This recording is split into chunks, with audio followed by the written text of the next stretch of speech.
off. I see how to switch now, so I'm going to start off with the webcam. And okay, yeah, it says we're live. And okay.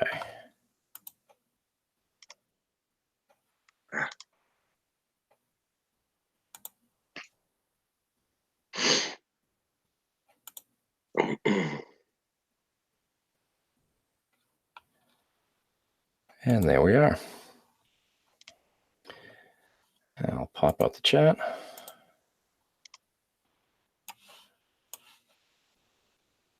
We are. Okay, I just opened YouTube. Still sound good? Yep, sounds great. Alrighty.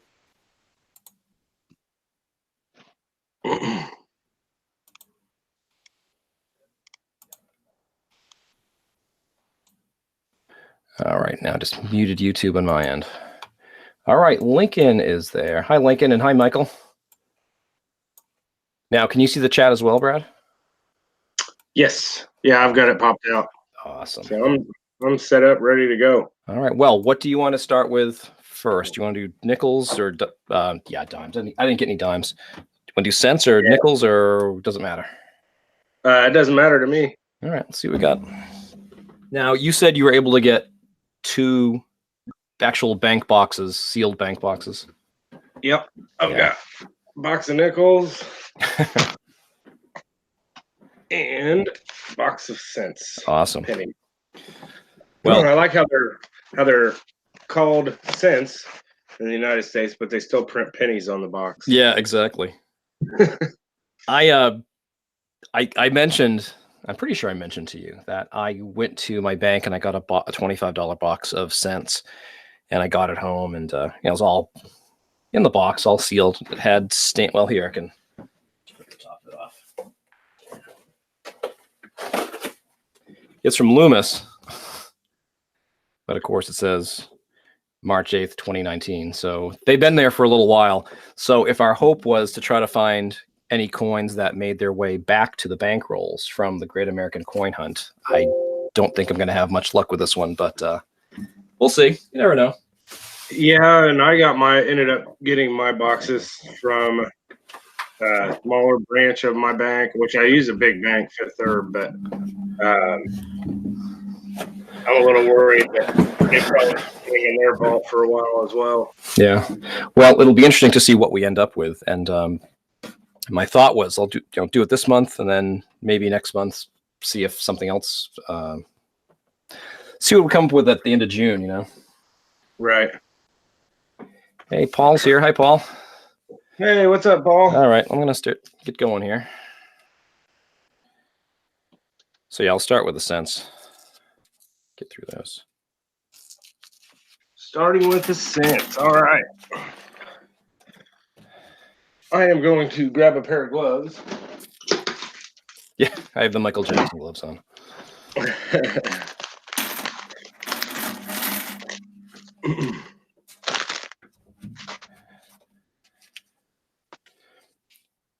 Now, do you have a method when you do this? Do you just dump a bunch of cents on the desk and? I usually just do one roll at a time. One at a time. Okay. Well.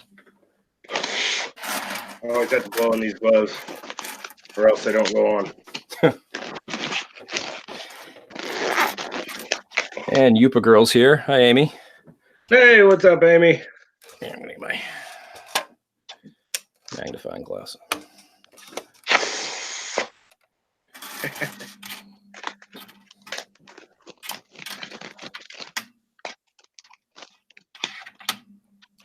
Yeah, so what I do, and I know people would say it's foolish, is I put aside any copper cents that are oh, there's a wheat.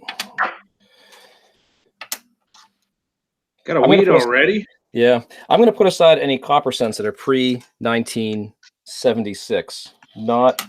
I do like collecting the older cents, the older copper cents.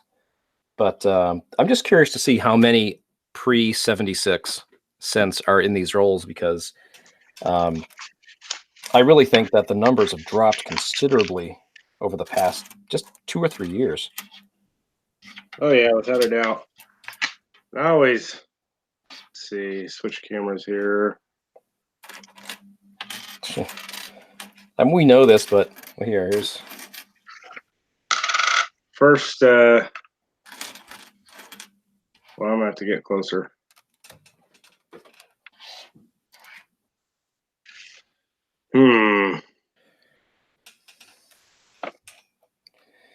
Would you find something?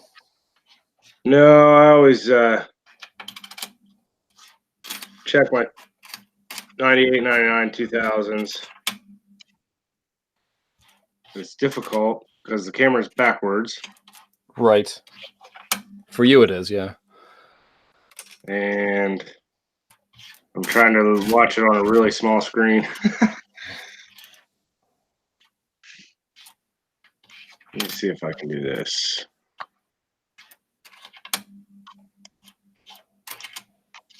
There we go. That helps a little.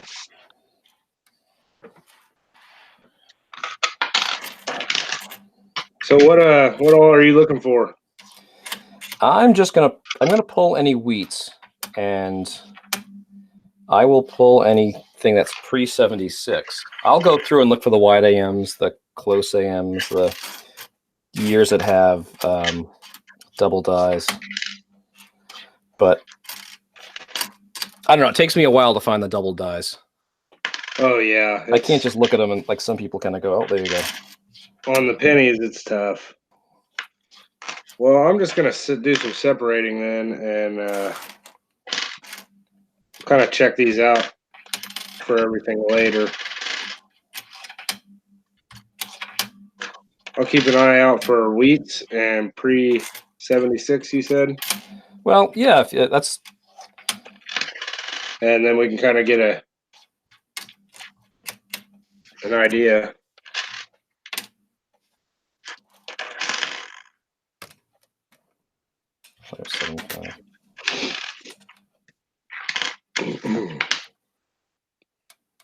Oh, it's a 74. So what's everybody else doing this weekend? Cooking out?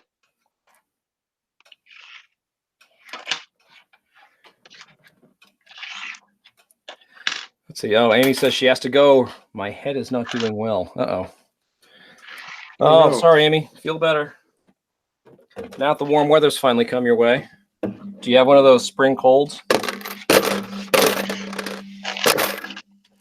I got one of those a couple weeks ago.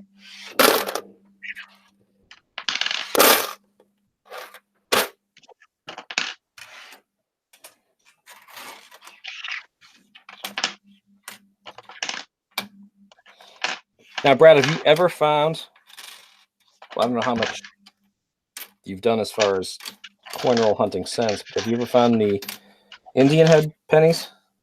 No, I haven't. I've looked through quite a few rolls of pennies too. I have never found an Indian head. Find Canadians, even being down here in Indiana. They're really not all that uncommon. I'd say out of a box, I've average, probably somewhere between 7 to 10 Canadians usually. 7 to 10 per box. Yeah.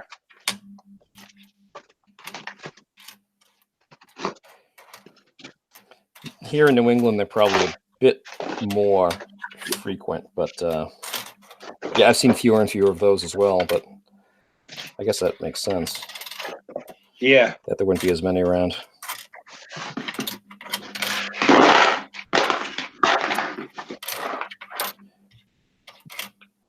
All right. Yeah, these are ugly coins. All right. Yeah, I found a bunch of ugly coins in that first roll. What's up, North Jersey? Hey, North Jersey.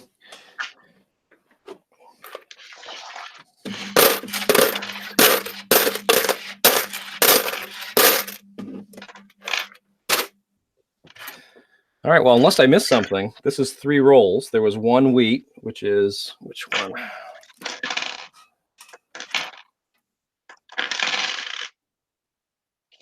Yeah, 1 wheat.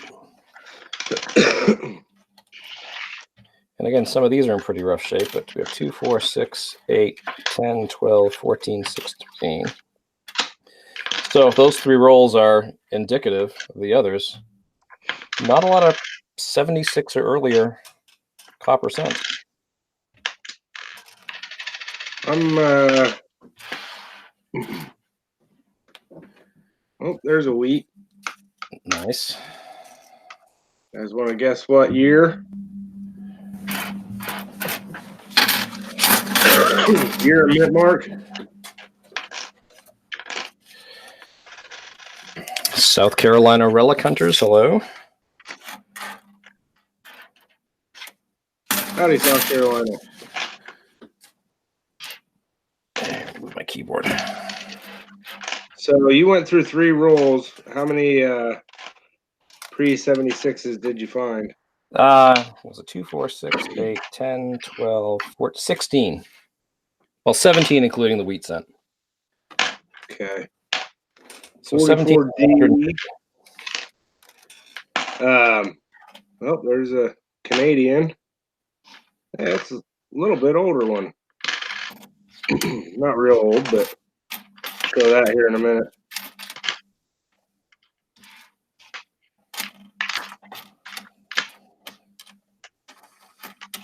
No, North Jersey. We're just going through, see if we find anything interesting. I guess I'm kind of doing this as a little bit of a study just to see how many earlier copper cents are in here, and we're kind of delineating early by anything that's 1976 or earlier than that. Because those copper cents seem to be scarce. 55D was my wheat cent. 55D. Yeah. There could be some varieties there. We've Isn't that the Flying D year? I'm not sure.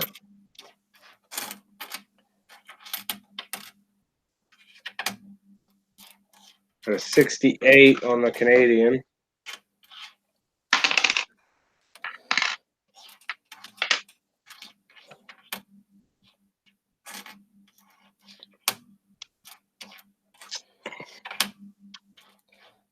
Now, do stores your way take Canadian coins at all? Take what? Do they take Canadian coins at all? I've do you never get them in tried. change? I usually just stick them in a tube and keep them. Yeah. One of these days I'll get a book or something and see what I can come up with. Wow. I don't know what happened to that guy, but took a beating. Wow. Yeah. It was an 06. South Carolina relic hunter says, I find a lot of wheat cents checking Coinstars. Nice. Which is funny, though. You wonder why they'd get kicked out of a Coinstar. Yeah. North Jersey says, I still get wheats in pocket change. Dig a lot, too, says South Carolina. Yeah, I got a 1920 in change one day. That was my oldest one I've ever gotten. Really? Oh, there's another wheat. Yeah. That's a 41. And a 93 Canadian. 93.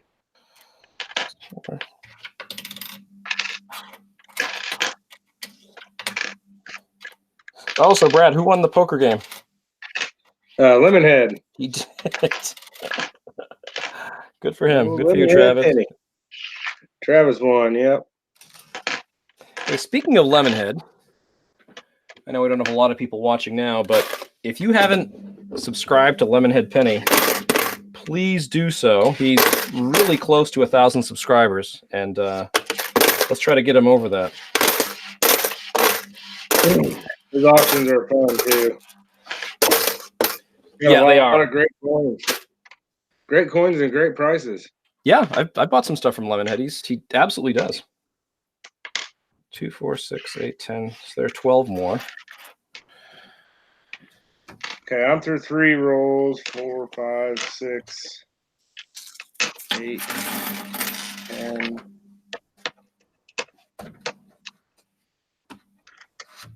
$19 pre-76.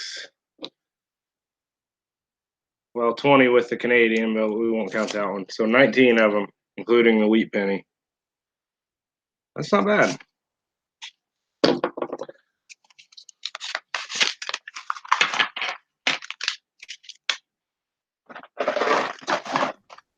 So you have 19, and that was how many rolls? That was my third. Okay. I'm getting ready to pick it up, though, a little.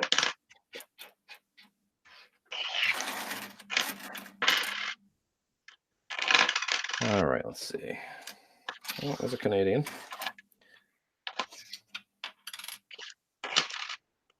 And that is... How do you feel about the shield scent design? I like it. I prefer it to the memorial design, but I just don't like the copper plated. Yep. I think a lot of people feel that way. Yeah, I think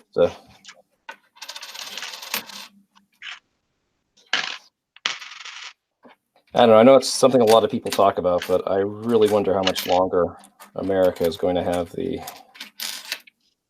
1 cent coin. Yeah, I don't see it sticking around much longer.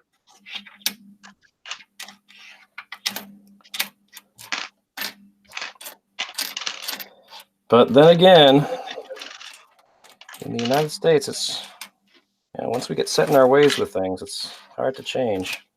Yeah. I've always wondered why we didn't transition to polymer dollar bills. Most people don't use. I really don't know anybody who uses dollar coins for transactions. No. Because we like our dollar bills, which is fine, but I'm surprised we haven't transitioned to those polymer bills.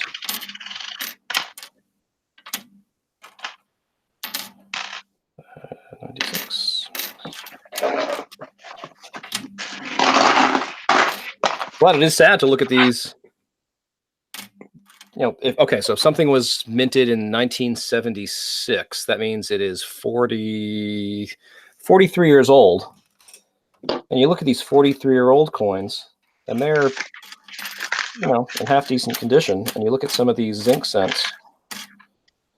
Yeah, they're in a lot better condition than a lot of the 4- and 5-year-old coins. Right.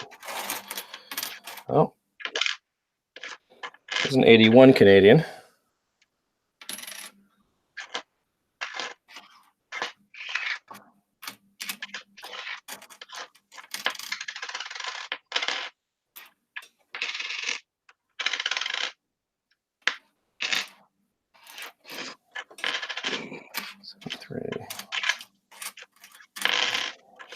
But yeah, I figure I will,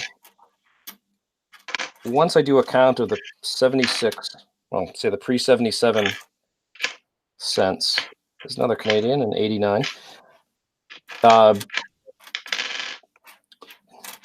keep like the best, I don't know, 10, 20% of them. The ones that don't have heavy bag marks or circulation marks or whatever. And put those in, I have a couple of mason jars with these copper cents. And maybe someday, 20, however many years from now, that was another Canadian, 87. It's kind of in bad shape, though. Maybe someday I'll have somebody who'll want to go through them and look for those 70s and 60s and earlier dates.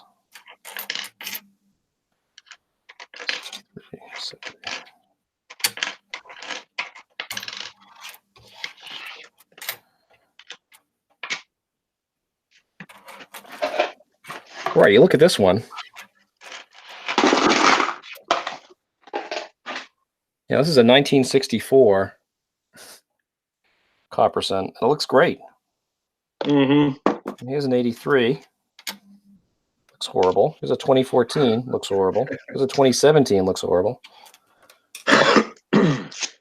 So I don't know. I don't know if the zinc, I know it's been done for decades, but it's almost like it's planned obsolescence. Yeah, I'm not a fan of them, which most people aren't, but kind of took the value out of our money, but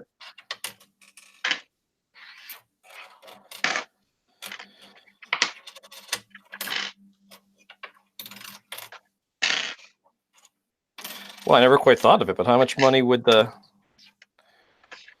U.S. government, the U.S. Mint save if we stopped making pennies and just rounded everything up to 5 cents? I'm not sure how much it still costs over a penny to produce a penny, I believe, doesn't Yeah, it? exactly. You know, the government's What is getting, it? I think they say like 2 cents to produce every cent. yeah, the government's getting its profit. You know, that seigniorage from the quarters and dimes and nickels. Right. But I don't know. I don't know if they're still getting it from the penny, and if they are, it's probably not that much.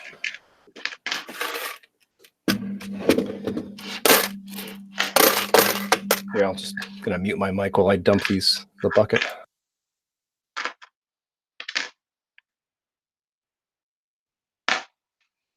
Is it annoying when I dump them? Yeah, I agree, South Carolina. They had the precious metal value. They were actually worth something.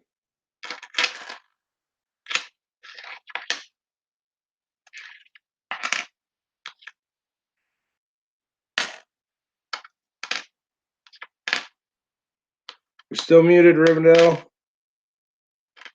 Oh, is Here we he go. still dumping? I was. I'm just trying to see how many I have here. 2, 4, 6, 8, 10. 2, 4, 6, 8, 10. 2, 4, 6, 8, 10. 2, 4, 6, 8, 10. 2, 4, 6. 2, 4, 6. All right. So I have 56 coins here. You can't really see them all. But I have 56 coins that are pre 77, or they're the Canadian pennies. And that is out of, how many rolls did I do? 2, 4, 6, 8. That's out of 8 rolls.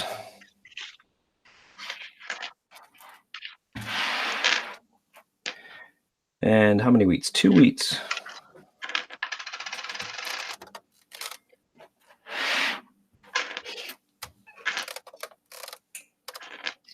There's one.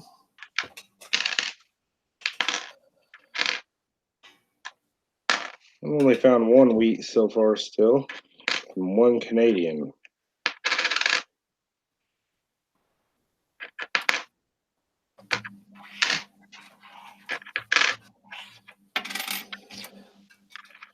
It's odd how some of the zinc scents take on like the same brown color as the older coppers, the older circulated coppers, and some of them just don't. Yeah, that is interesting because some of them actually look pretty good. Yeah, and it always makes me wonder, should I be weighing this coin to see if it was somehow made on a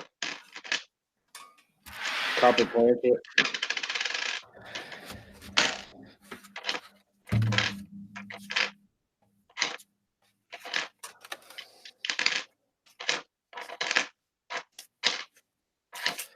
Hey, David, how are you?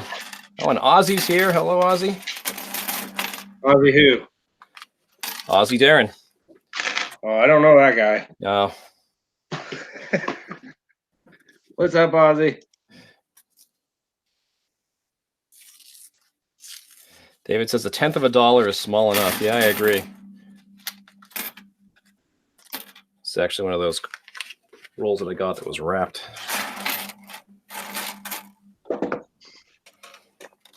Is that Mickey Mouse sorting coins?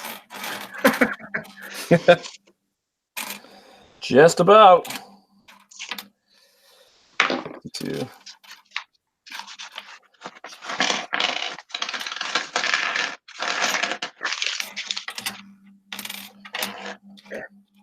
Need to put something up here. So have you ever found anything modern? Any of those modern varieties that are, well, worth something? Not Like in the, not in the pennies. Yeah.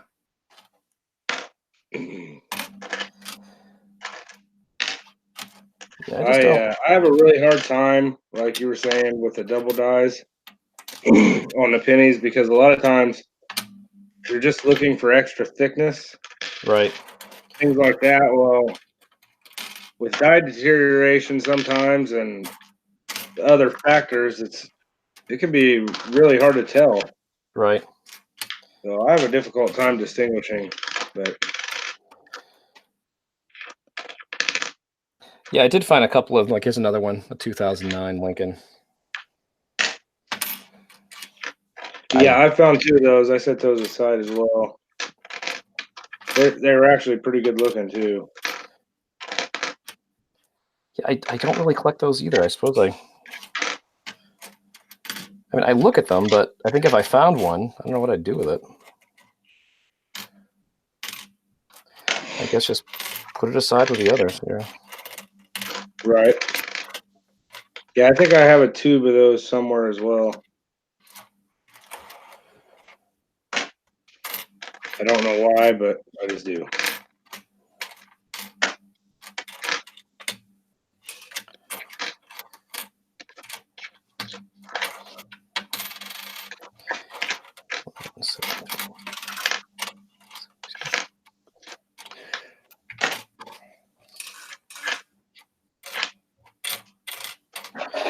Yeah, the bad thing about doing this is you can't really keep as close watching the chat as I like to. It is tough. Let's see. That one. Usually the chat just chats anyways. That's good. That's what I usually do too.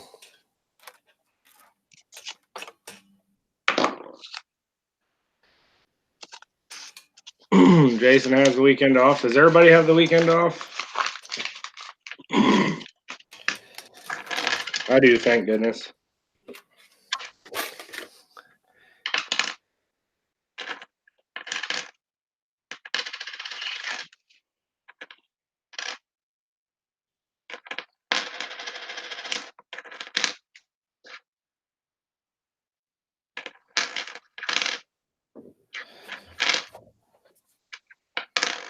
So I just realized, I think, that like when I find something, if I click on my picture down there, it'll actually allow my picture to get big. So I'll remember that. If I find something.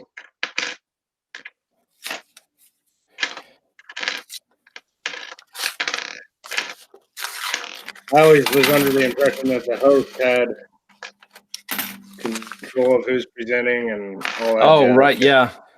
I think if there are only two of us, I think we both have that privilege, but I'm not altogether sure.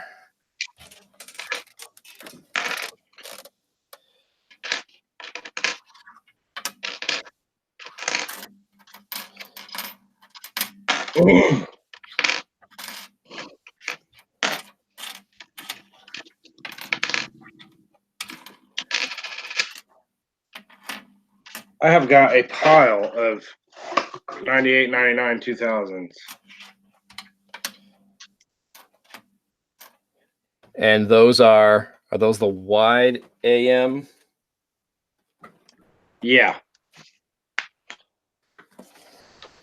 And I think there's something on the 88s, which all the 88s I believe are wide AMs, but something with the FG. I'd have to get the cherry picker's guide out. I believe it was the proof reverse or something is on the 88s you can find.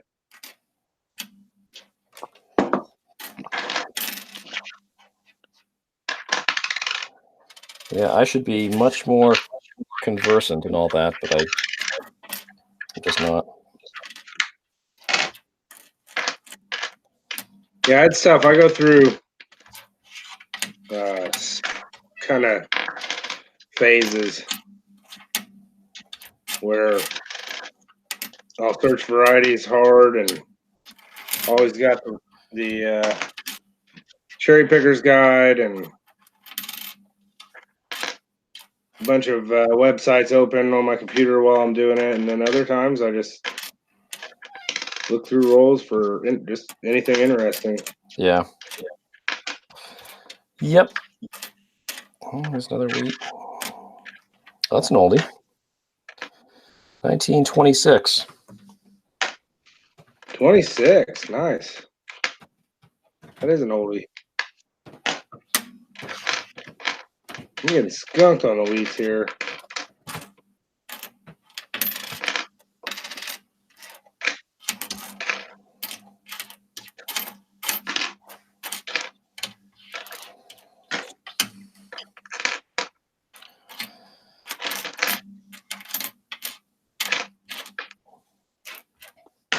I like the high relief of the 60s pennies.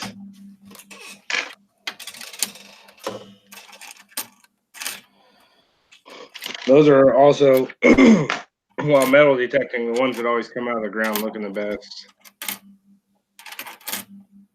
Yeah, they do have a tendency to look really good. Well, at least from coin roll hunting.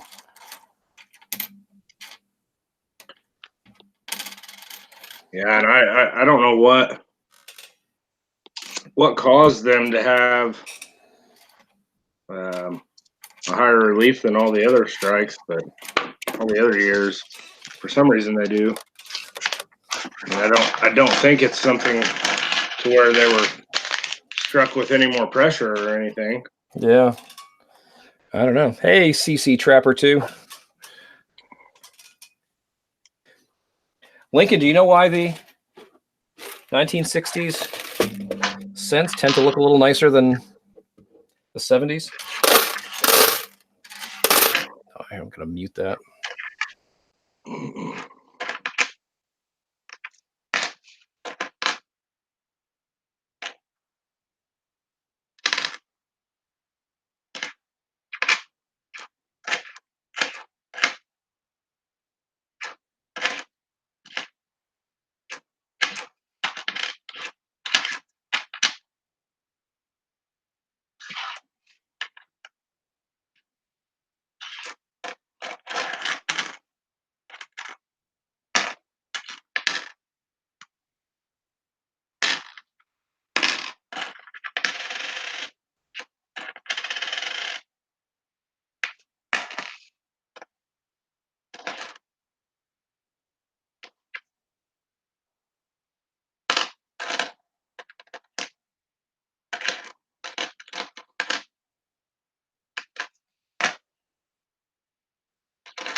Yeah, that's a 71S. There you go. Yeah, I rarely see an S mint marked. I mean, it's really rare. And Lincoln said quality was better back then, maybe newer dyes. Yeah, it could be.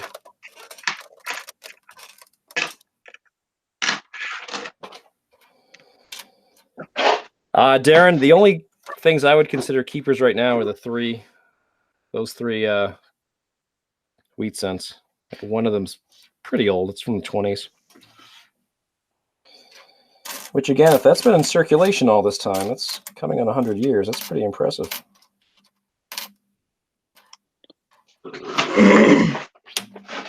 Brad's going to probably skunk me with the nickels. I do pretty well on nickels for some reason. 72.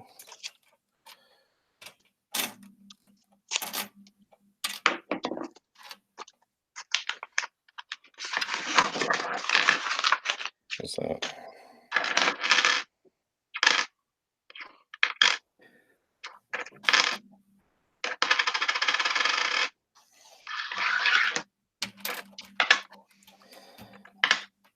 I know some of these zinc scents, I look at them and think, oh, there's something not quite right with that design, but it's usually just the deterioration of the coin itself.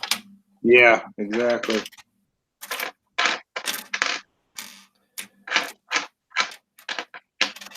That's a 2009. Put one in the ground and it's phenomenal how fast they deteriorate. Yeah, sad. So did you go out detecting at all this weekend? I went for a little while yesterday. I just went to a park. I didn't have much time for had a cookout, so I was really Any wanting luck? to get. Nah, I found some clad.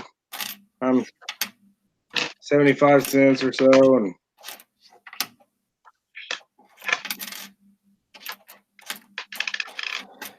Are you I dug a bunch of pull tabs. I was digging mid-tones, looking for some gold. And that's the only park I've ever found any. Found a gold signet ring. so on your machine, does the signal that's produced by a pull tab, is that similar to what a gold ring would produce? They can be. It depends on what pull tab, what kind of pull tab it is. It's really weird that the more modern ones, like off of a pop can, Yep. they are. I mean, the tone's a mid-tone, so it's the same tone, but they are the numbers are real close to that gold signet ring and buffalo nickels, and I found a V nickel. They all ring up real similar, but the older pull tabs ring up a little higher for some reason. Still a mid-tone, but the higher range, according to the numbers on the machine. Now, does your detector have a numerical ID? Yeah, It does. And you're using tell me what you're using again. Ace 300. It's, I don't know, just depends on the conditions, but a lot of times the pull tabs are kind of all over the place in the mid-range. Yeah.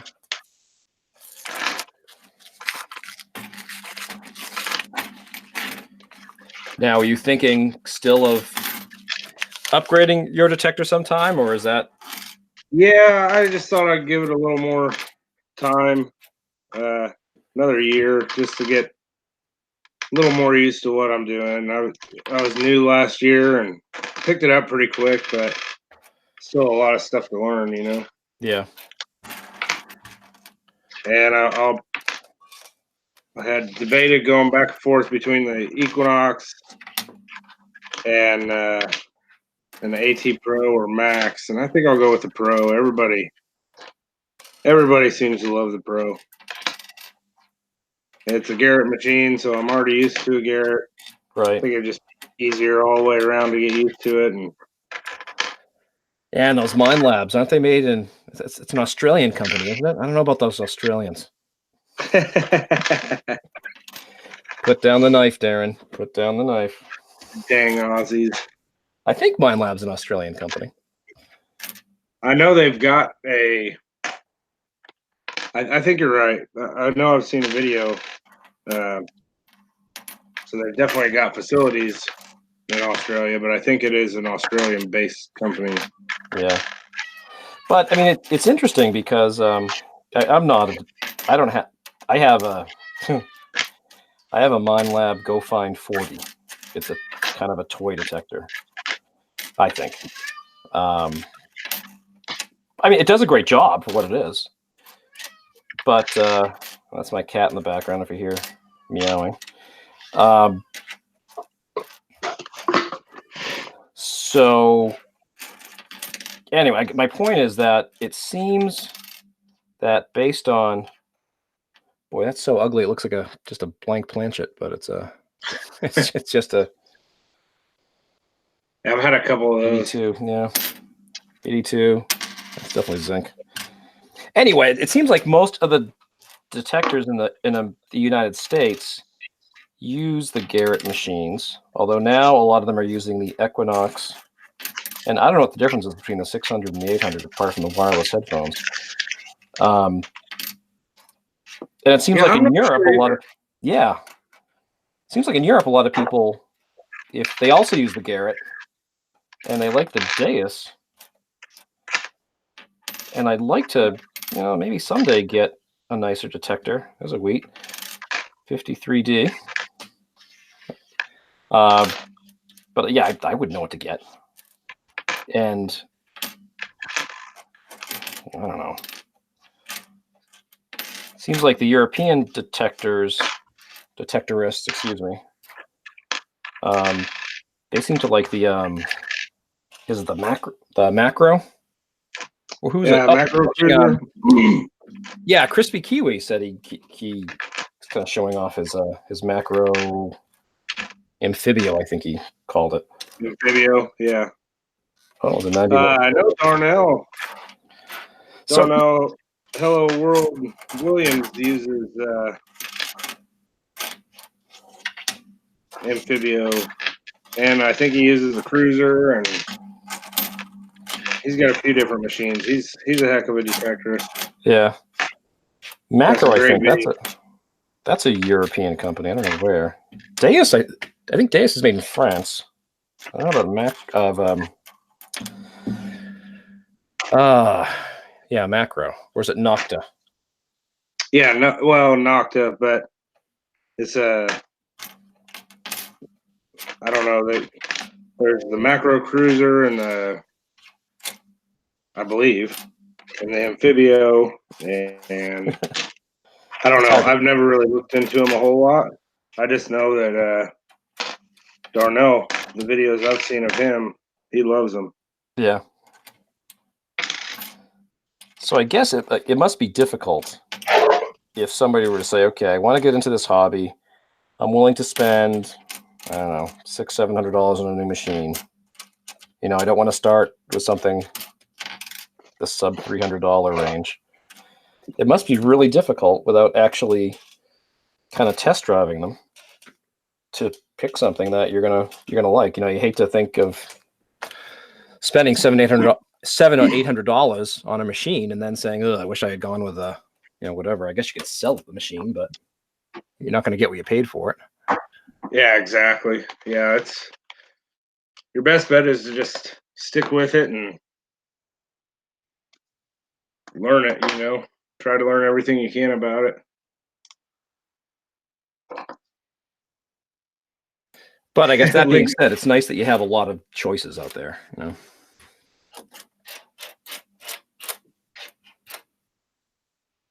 What's Turkish, Ozzy?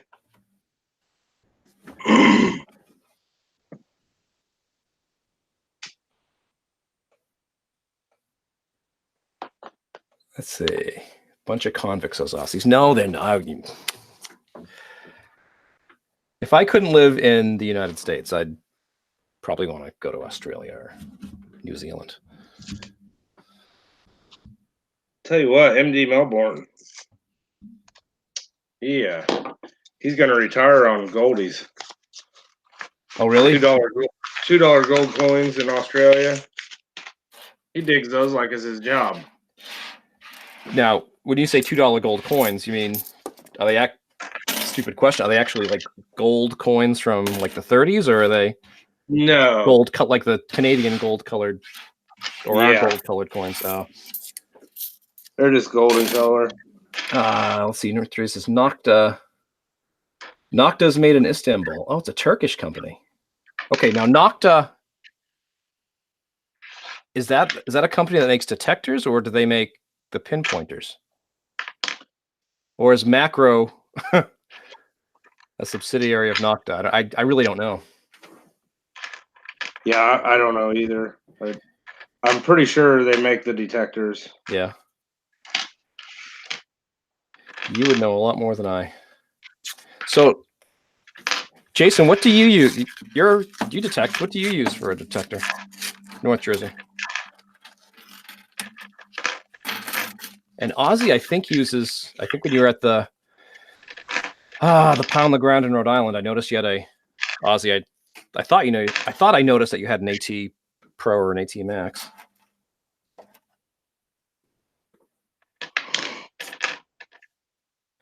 You use an AT Pro.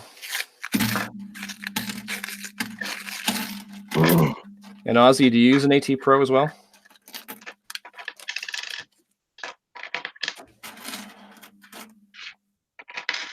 AT Max. All right. I've heard that the Maxes are real chattery. Ozzy, do you find that, or is it just people aren't running the right settings?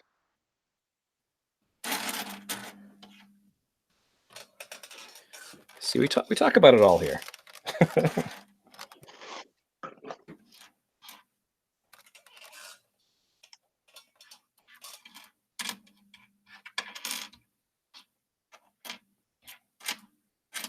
And if anybody else in the chat detects, let us know what you're swinging. Oh, because of the cordless headphones. I got you. Yeah, I can see where that would be a huge plus.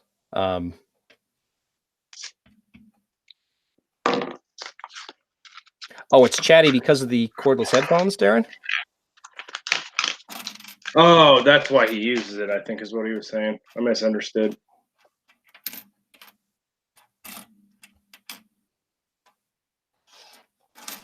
I would think if I could, I would absolutely prefer cordless headphones over corded headphones.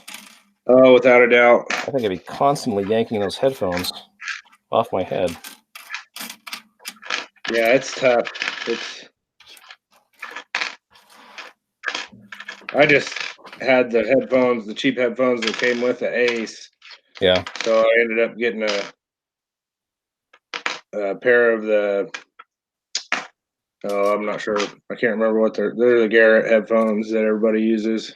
Come with the Max come with the Pro and.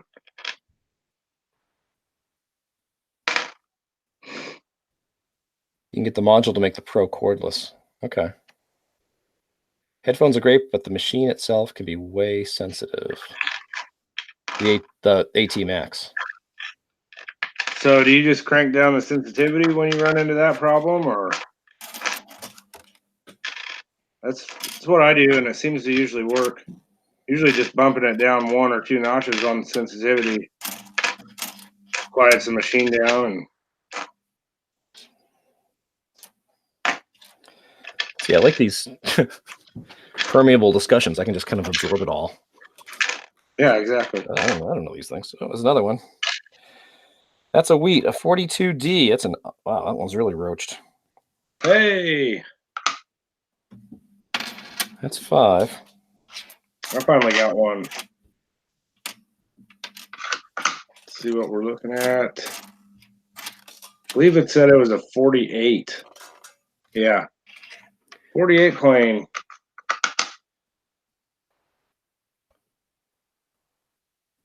I actually really like the wheat back design.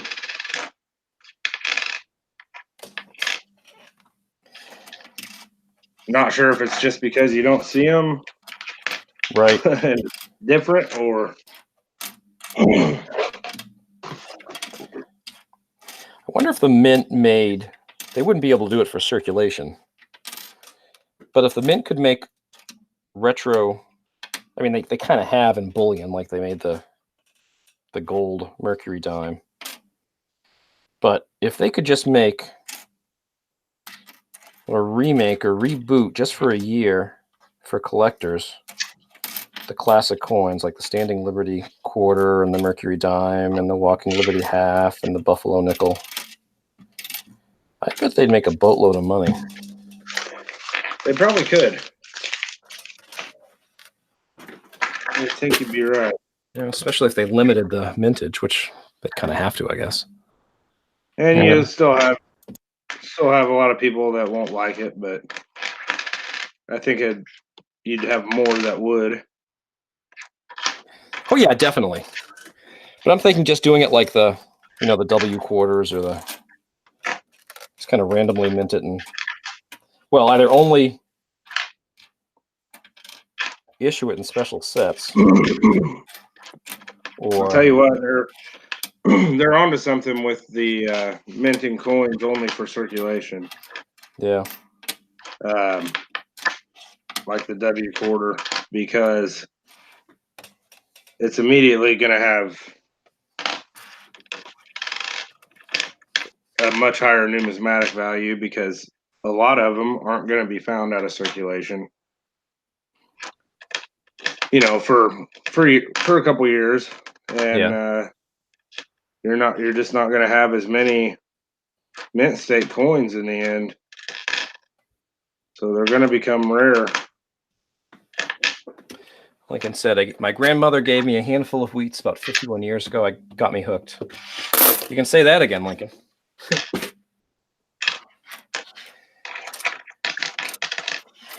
If you have a question about Lincoln cents,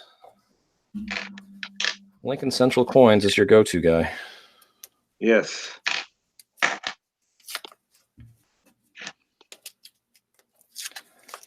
Lincoln, how many subscribers do you have? Because Lemonhead Penny's about at 1,000. Oh, you must be over. You're over 1,000.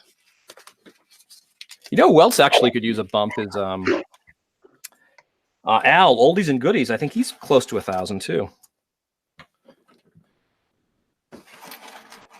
You wouldn't say what, Lincoln, that you're a Lincoln cent expert? I'm telling you, Lincoln cents and Ike dollars. I don't know anybody who knows more. I mean, there are good people out there who know a lot, but I think one would be wise to go to you. I agree.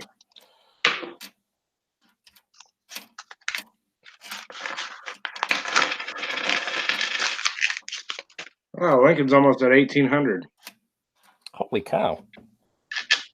1797. I don't know anything he says. Whatever you say, Lincoln. Whatever you say. That's what I always say. I know a little bit about a bunch of things. It's usually just enough to confuse the crap out of me.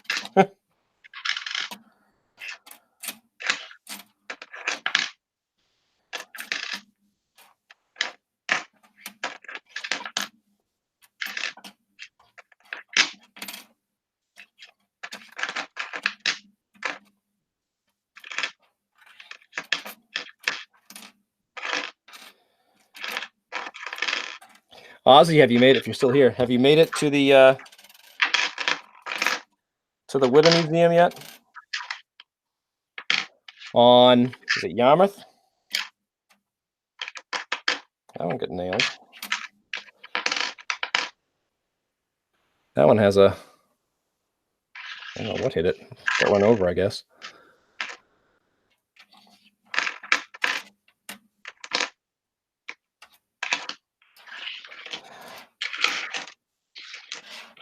Ozzy had a video a few months back about the Widow Museum. The Widow's the pirate ship that sank off the coast of Cape Cod, and Barry Clifford excavated it. Well, he recovered things from it. I guess I shouldn't say excavated it, but I guess he did excavate it if it came out of the dirt, even though it was underwater. And National Geographic partnered with Barry Clifford and put some of the artifacts on tour. And when it was in Portland, Maine, I saw it, and I could have stayed there for a long time. It was amazing. Just to see the cannons, the Royales, just the everyday things from the ship, and to learn about the history of the Witta and where Bellamy and his crew sailed and what they did. I want to get down there sometime and see it. It's I don't know, is it in Yarmouth, Darren? Not yet. Next couple of weeks, looking forward to it. Yeah, it's good. You know, that'd be a cool meetup if there were folks in New England who wanted to go. We could do a tour of that and then go to dinner or something. Something like that would be interesting for, well, anybody who's interested in history. Anybody who collects coins, and well, it's kind of hard to collect coins and not be interested in history. I agree. It's just amazing to see what they pulled from that wreck and the condition that some of these things are in. Pretty amazing.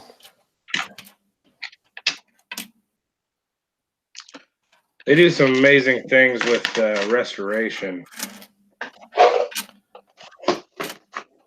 especially the gold coins. All right. Ozzy said, I'd have a big barbecue if that happened. All right, Ozzy. What do you think? Should that be a meetup? Who's in New England? Hoosier, get in the hillbilly wagon. Yeah, well, yeah. You can stay in New Hampshire.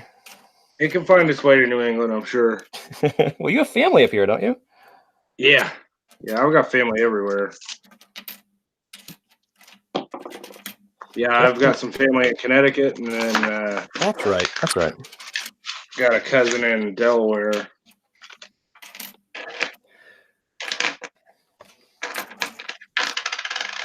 See, Michael Lyman, he's Connecticut too. Yeah, yeah. My family only lives about 30 minutes from them.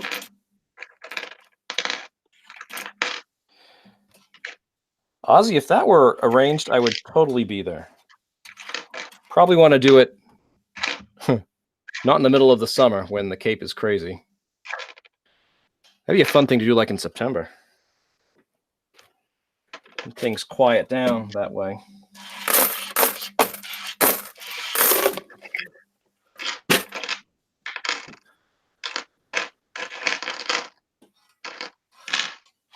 Yeah, it better be cool if we're camping. 46.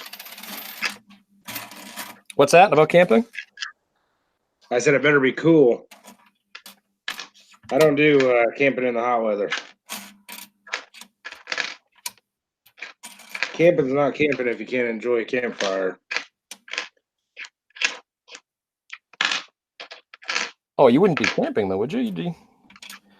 Oh, Ozzy said we could camp. We could camp at his place. Oh, who said that? Ozzy? Yeah. You could all camp here. I got plenty of acres. Oh, wow. Ozzy, you have plenty of acres on the Cape? What are you, a Kennedy?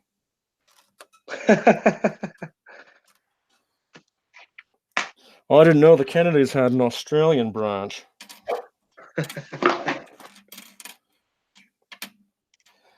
No, real estate on Cape Cod is just crazy. It's gorgeous. Absolutely gorgeous.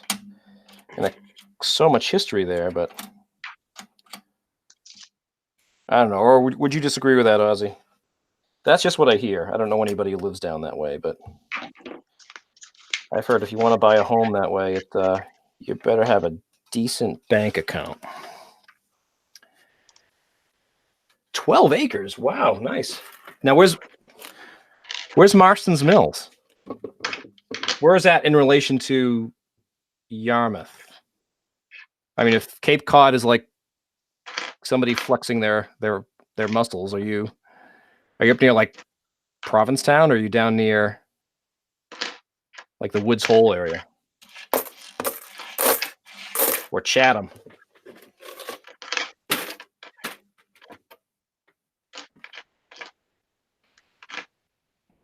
Yeah, the Cape is beautiful. It really is. Do you cringe though when after Memorial Day when the crowds start coming down there?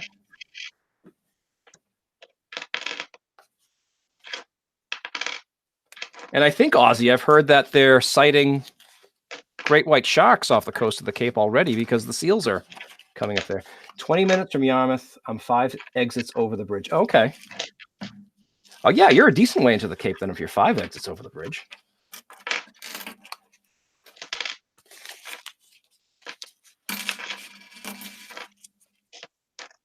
Marston's Mills.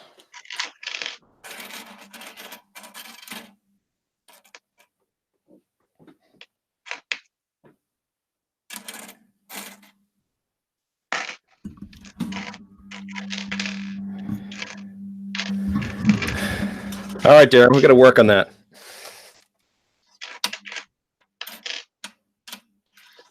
A meetup. Maybe folks can bring their detectors if they're into that kind of crazy thing.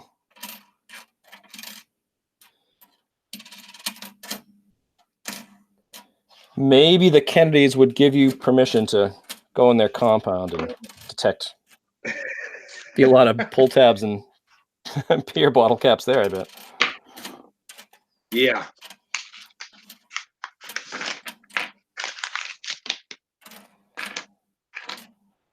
I don't mean to trash the Kennedys. I guess they're an easy target. I have nothing against the Kennedys. And I have nothing against a family that has money. I mean, if they've earned it honestly, all the power to them.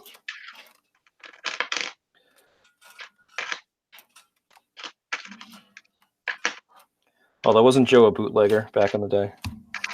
Wasn't that the rumor?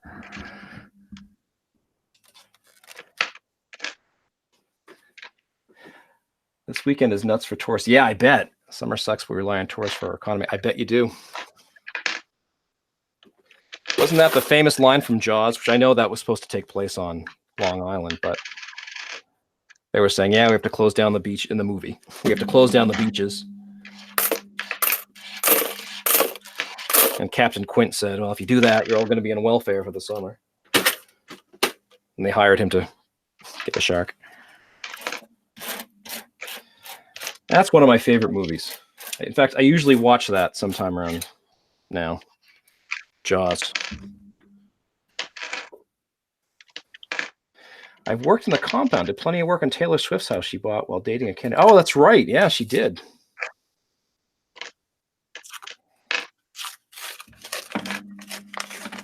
Taylor Swift.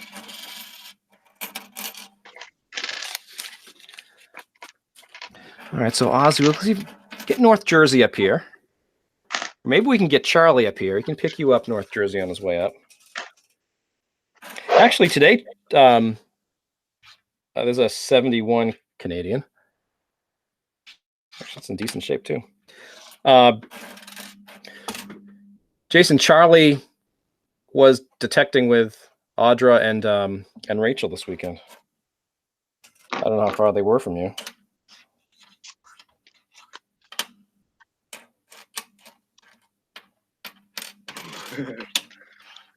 Bootleggers either got rich or jailed. That's true. And if they could pay off the right people, they got rich. Or they'd let somebody else get jailed.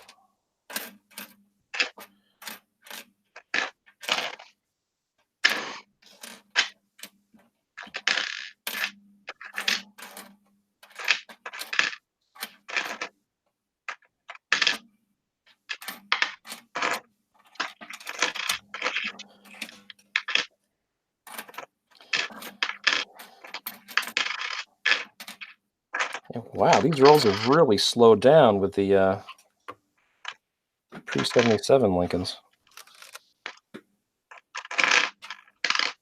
I'm still getting a fair amount of those. I just not finding any wheats. Only got 2.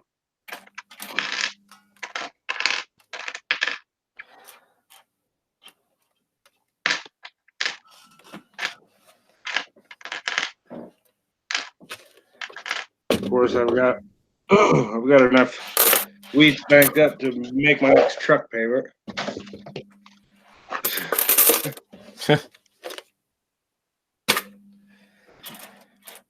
Yeah, I have to figure out what I'm going to do with these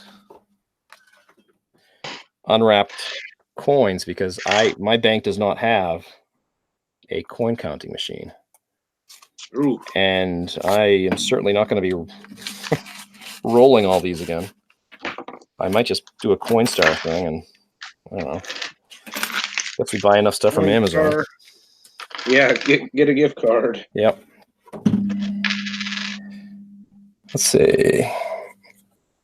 I got a vid that I've been meaning to download when I was working across from the Vineyard Island. Jaws, LOL. Yeah, I think I saw Jay's. Yeah, Riser's down south, and he took a road trip up north. Well, unless they met at some midpoint.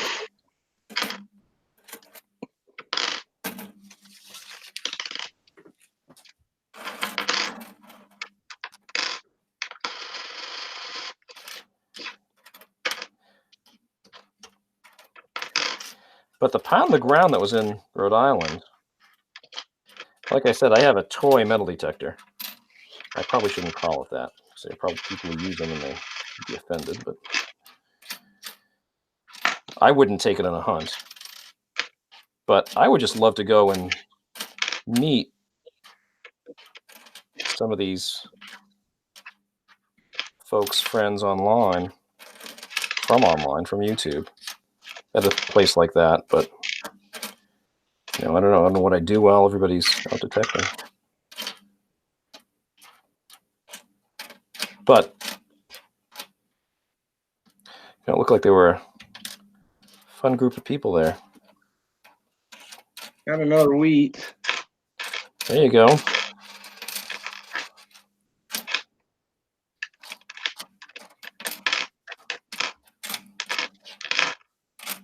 Oh, I found one too. What was yours? Yours is probably older than mine. Love a little competition. 44D. 44D. I have. Well, my camera here.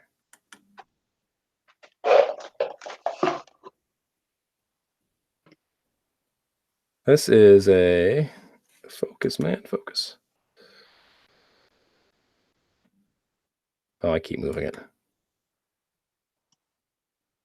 Nah, too close. This is a 46. Try putting your other hand behind it, maybe. I don't know if it'll work or not. Sometimes it is. 46?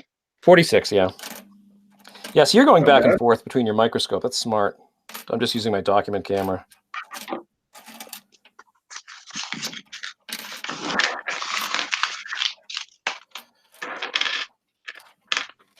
And it's not an oldie, but 2004 Canadian. There you go.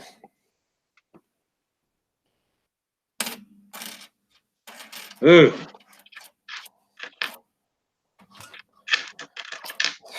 Did you just shudder? Did you go, ugh? Find a really ugly coin? Yeah. Now, the young heads are much better looking. Oh, yeah.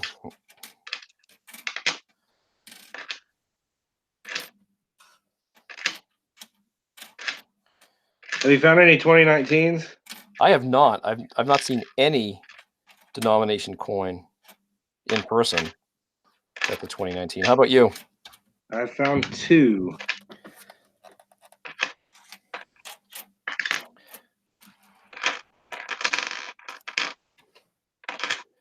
She's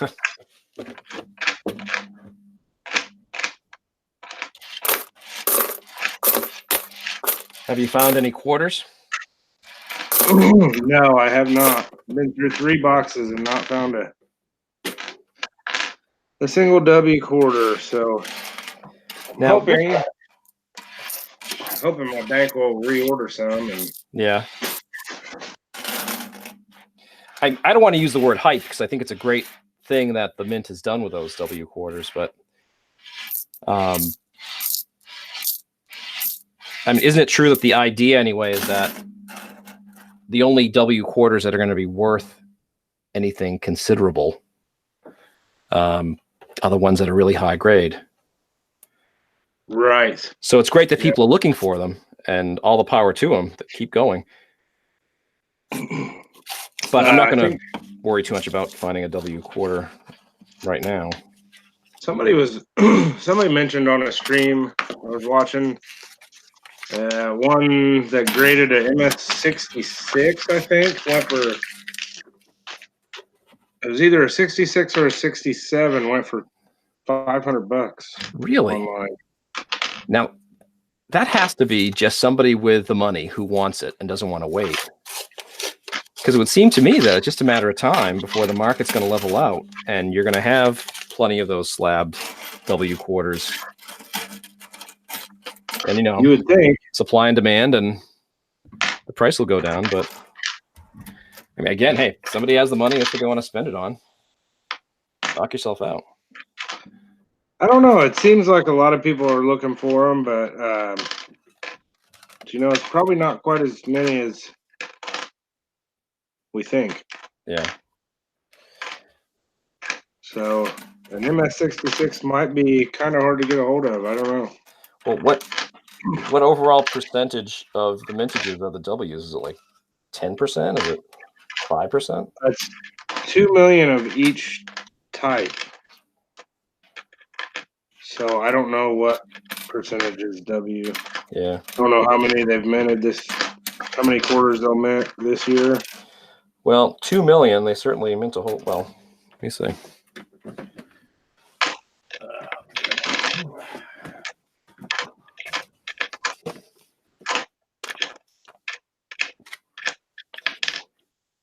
Of course, there are people out there who know this just right off the top of their head.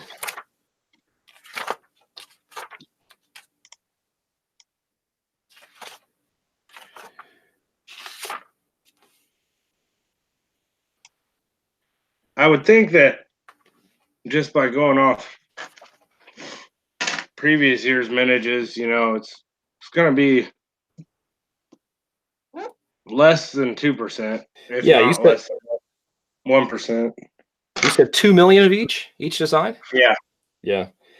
So in 2016, Roosevelt National Park had 231 million of Philadelphia, about the same for Denver. And 2017, it doesn't list the mintages here, but yeah, so that's probably more like 1%. Yeah, I would think. All right. Well, I think I stand corrected then. Maybe I should be looking for those. Oh, North Jersey says they will strike 10 million W quarters. So 5 of each design, or 10 million just this year. Well, I mean, it's something new, so I applaud the mint for doing that. Because I think as far as circulating coinage, you know, they hit it out of the park with the state quarters. America the Beautiful, moderate success, if that. Yeah. Presidential dollars, nah. I think the popular presidents are, you know, those coins will be in demand, but on the whole, nah. So anything that this new mint director can do. He's trying to do it. Yep. I applaud him for that, because in years past, it's just seemed like they didn't really care a whole lot, and I think that's kind of why the hobby's kind of shrinking. Right. Now, wouldn't it be awesome if they, well, it's our tax dollars anyway. I was about to say, I wouldn't mind if our tax dollars, or more of our tax dollars, went to this. Wouldn't it be great if they minted or took some of the silver. Wouldn't it be great if they minted silver quarters, 90% silver quarters, and just put those in circulation randomly, Oh, like they did with man. the W quarters? It'd be a feeding frenzy. But that'd be good, though. In a sense, Yeah, that'd I be agree. good. I agree. And just figured out a way to do it. You know, are they still minting the W quarters? And are they still mixing them with these mint bags? And are they going to do that? You know, if they're going to mint 2 million of each design, have they already minted the 2 million and they're just holding back, or are the 2 million already out there? Or? I'm not exactly sure. I would think that they probably don't release them all at once, but I would think they would have like the Lowell quarters all released by the time I don't know, maybe not. I was going to say by the time the American Memorial Park quarters started coming out, but maybe not. Maybe they'll slow release them all year long. Could be. There's not a whole lot of info on it. I've been on the Mint's website and looked at some of the stuff, but right, like they'll give you release dates and where they're releasing them and stuff like that. But Lincoln Central said, I heard somewhere they were going to make 999 dimes, quarters, halves later in proof sets. I heard that too. I heard that a few years ago, that there was some discussion about that, because the Mint was finding that it was becoming much more difficult to get the 90% silver planchets than it would be for them to get the 999 silver planchets. Because, I mean, 999 silver is not terribly difficult to get. But 90% silver, you have to alloy a special planchet. So I think that'd be great if they did that, Lincoln. Lowell came out in February. Yeah. Yep. Yeah, so I guess North Jersey, what I'm wondering is have they minted all the W Lowell quarters and already, they're already out there, or are they going to keep minting? Because they're going to mint those. I don't know. Maybe they're not going to mint those quarters throughout the year.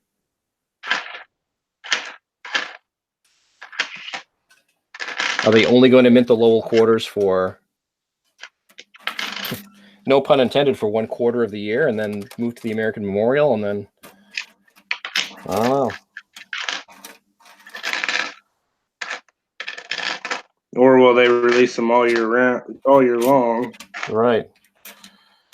I don't know. I was on Manta Coin's stream last night, and they found 99 W quarters. I saw a little bit of that, and yeah, it was funny hearing Shay every W. Poor guy. That was out of 2 boxes, so I mean they're you can figure out if you can find a new 2019 box of quarters. Right. You're going to average probably around 40. But I mean, does that sound right? If they're creating 2 million of each design, I guess you have to do the math and figure out how many boxes or how many rolls that would be. And in other words, it seemed to me that Shay and Adriana just got a really lucky box. But yeah, and I've asked them. They have found W's in circulated boxes, and they have found they're when they really find them like that, it's a brand new box. Yeah, all 2019 quarters. So that's what I'm hoping for when I get my next box of quarters. Do you have a good relationship with your teller? I mean, can you say, well, they probably don't have a lot of boxes of quarters they don't hold on to. Well, and they'll tell you, well, we don't know what we get. Right. It's like, right. Well, you kind of do, because eventually you have to get in. Oh, hold on 1 second. Sure. But yeah, I wonder if you could. It would probably be pretty bad form to look at a box and say, yeah, I don't want this one. Order me another one. Probably would not go over too well with your bank.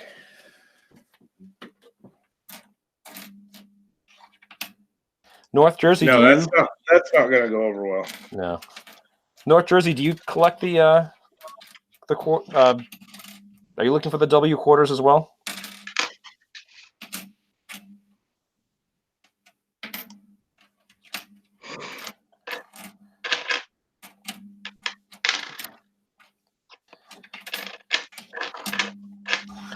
Yeah, I mean, again, I don't feel a real pull to go through quarters to find the W's, but I don't know, maybe I should. And yeah, if they randomly put silver quarters into the rolls, I probably would absolutely do it. Or if you could even still find silver quarters in circulation. Yeah. I mean, that is about impossible. I was going to say, say you'd have a better chance of finding a silver proof quarter than you would. Yeah. Yeah, I agree with you, Brad. I think that's why I've not really worried about searching quarter rolls or dime rolls, apart from now, more or less, because of the Great American Coin Hunt, just to see if you find a mercury or a silver dime or whatever. I mean, I don't know how many. If the idea is you take these coins, or the idea was, you take these coins and you just use them in day-to-day transactions. How many people on the receiving end would look at that coin and say, oh, this is really cool, I'm going to save it, or just put it in the cash drawer? Or if somebody else got it, there are a lot of people who don't check their change. So I don't know what the probability is that they would end up in bank rolls, but it would be interesting to test that. Which is part of the reason why I wanted to do this. Oh, that's another 71S. Let's see if I can get that in there. That's a beauty.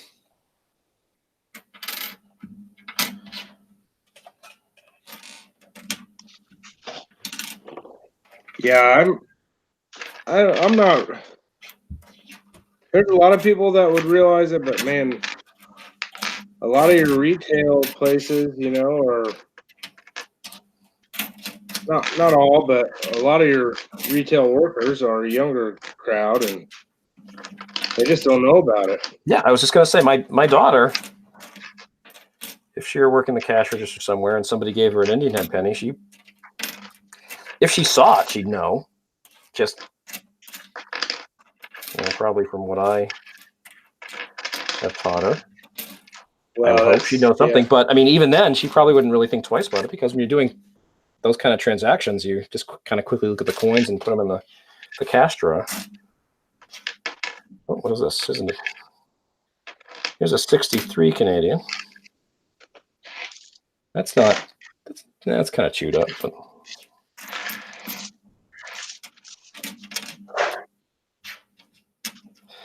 but then again, I suppose if somebody went to a restaurant and said to the waiter or waitress, hey, here's a Morgan silver dollar, and they kind of get the heads up that it's special, then they certainly would keep it. And I think that's more or less what was happening. On Fridays, I go out for lunch with the guys at work usually, and I was spending some Buffalo nickels, a lot of wheat cents. Good for you. I put some silver $50 out there. Yeah. At the gas station and stuff. And actually, one of the days I stopped to get some gas on the way to work, and I ended up paying with a silver $50, and I also had a Buffalo nickel. I got some other things too, buffalo nickel, silver half dollar, and a few wheat cents. And as soon as I gave them to the girl, she wasn't very old. She was probably in her late 20s. Yeah. She immediately set them aside and didn't even put them in the register. So Oh. I know she knew what was going on. Yep. She was wise. Let's see. North Jersey says, I rarely use cash. Now, same here. So I haven't gotten any myself. My ex had one and she wouldn't give it to me. Oh, I remember you said that in some stream. My parents probably found some, but I keep forgetting to ask them. I do check if I could change back though. Yeah, I do. I have definitely been eyeballing my change more over the past month. Ozzy's heading out. Ozzy, have a great day. All right, Oz, take it easy. Lincoln says, I'm sorry, I'm trying to keep up with two chats, you and CFA. Oh, no worries, Lincoln. We're just kind of, this is a very easygoing stream. In fact, we've been on for an hour, almost an hour and a half. Wow. How many rolls do you have left, Brad? I've got just under 20 of the cents. Yeah, I have 17, 18. I have 19. So, yeah, you want to switch and look at some nickels? Yeah, let's do that. Okay. Yeah, I've got a pile of copper. Let me count them up real quick.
I ended up with 185.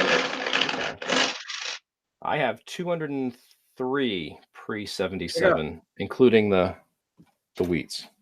Yeah, that's including the wheats too. Look at this 1960 I found. Wow, that's gorgeous. Yeah, it's a beautiful coin. So, all right. Now I've got to get my wide AM searchers out of the way. And I always look at the 92s for the close AMs. I've probably got 60 or 70 98, 99, 2000s. And I've got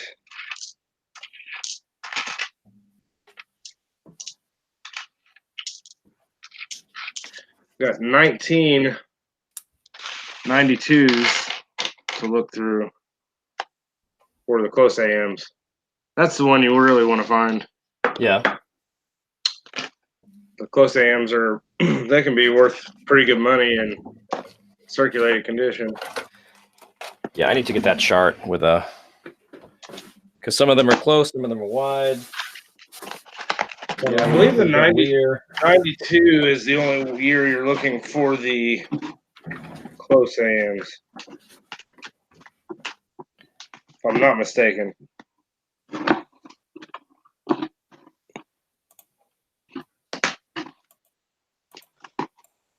Pull out some of these rolls.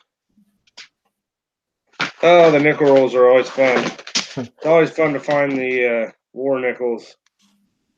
See the giant mint mark on the back. So if we, okay, so there are 50 rolls in a box of cents. Yes.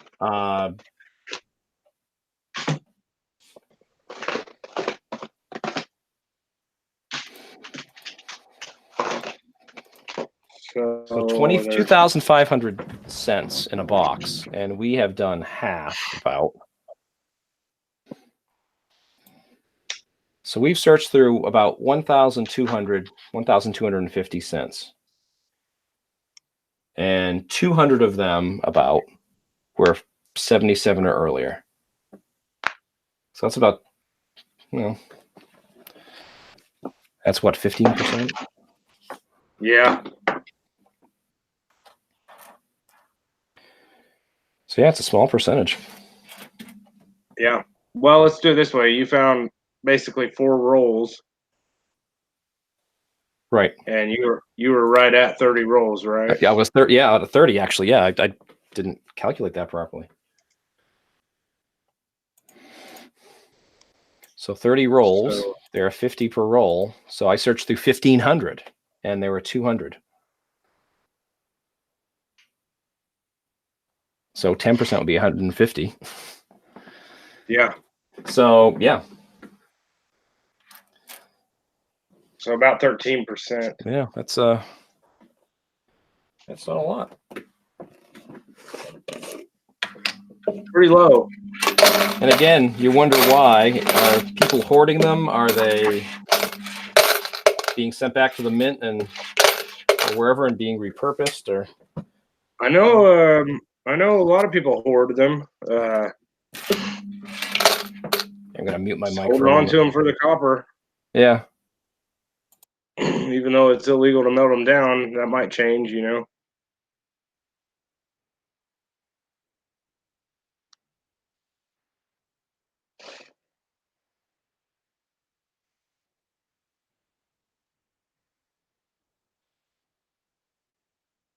No, Lincoln, there was only about 13% of the pennies he searched were copper pennies. So, well, you could probably bump that up a little, maybe at 14%, because we didn't keep the 77 through 82 coppers. Right. Yep, that is true.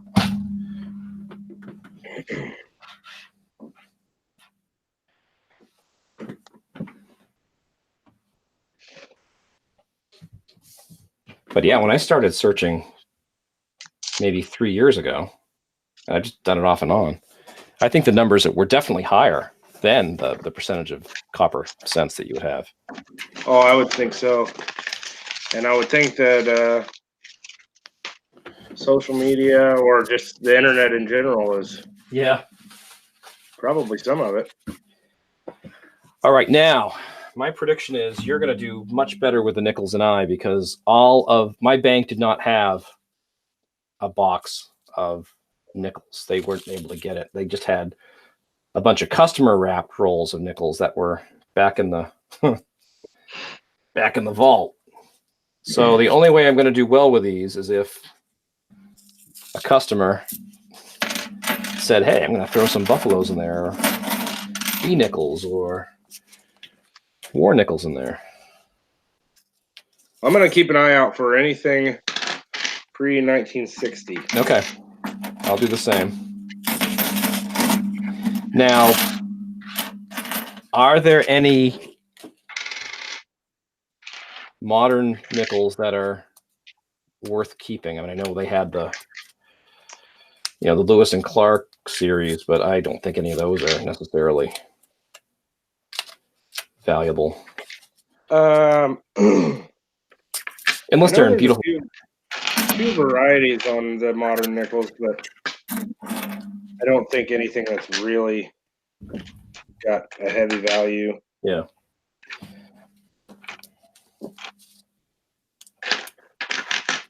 Here, let me check the cherry pickers. There you go.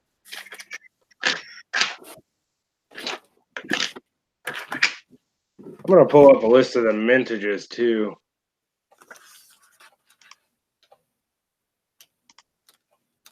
Because I know some of the 40s and 50s get pretty low. Yeah. Oh, my volume of the cherry pickers only goes to 2005.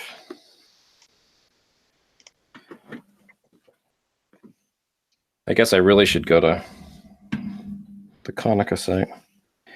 But they mentioned 2005 Philadelphia Bison. There's a double die reverse. That's you need it in MS60, but that's has a pretty good premium. There's a double die 2004 Peace Dollar that has a pretty good price on it. Apart from that, no. There's nothing listed in this edition of the Cherry Pickers Guide, which is the 6th edition. After 79S, there's really nothing there. It talks about a 90S proof, and then the 2004 Philadelphia Peace double die and the 2005 Philadelphia Bison double die. So I guess I won't be worrying about anything apart from putting aside the pre-1960 or the 60 earliers.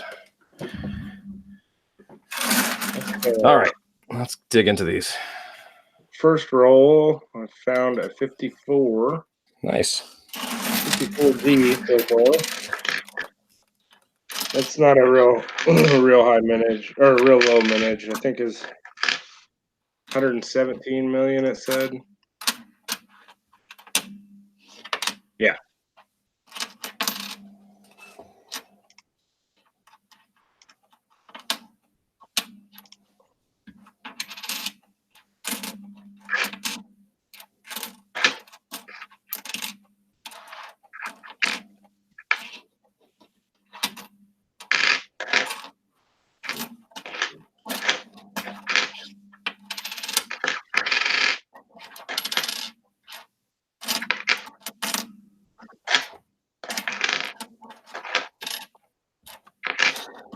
So, Brad, how much longer? I mean, I usually last a little bit longer on the poker games than I did Friday night. But Travis played a beautiful hand. I mean, he had it.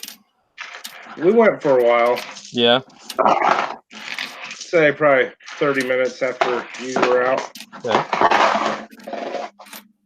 Because when I left, you were ahead. And I wish I could go back and look at what I did. You know, apart from recording the game itself.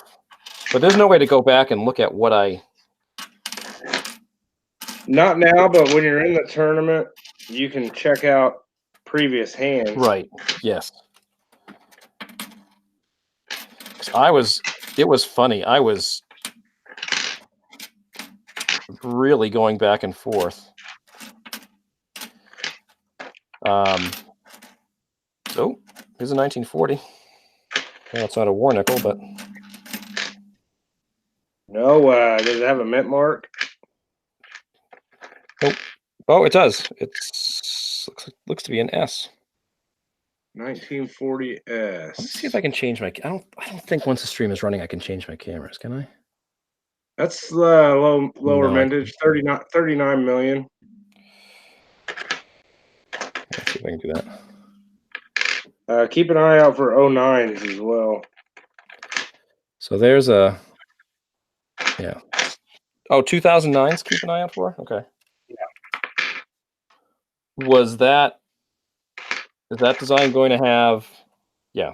Well, it's not going to have the traditional Jefferson design.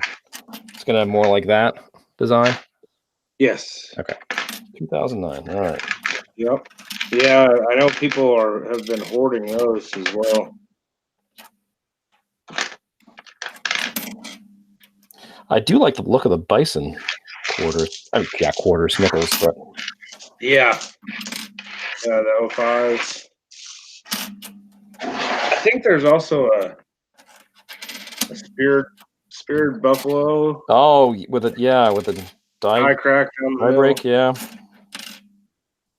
I do recall hearing something about that. I'm surprised that wasn't in cherry pickers.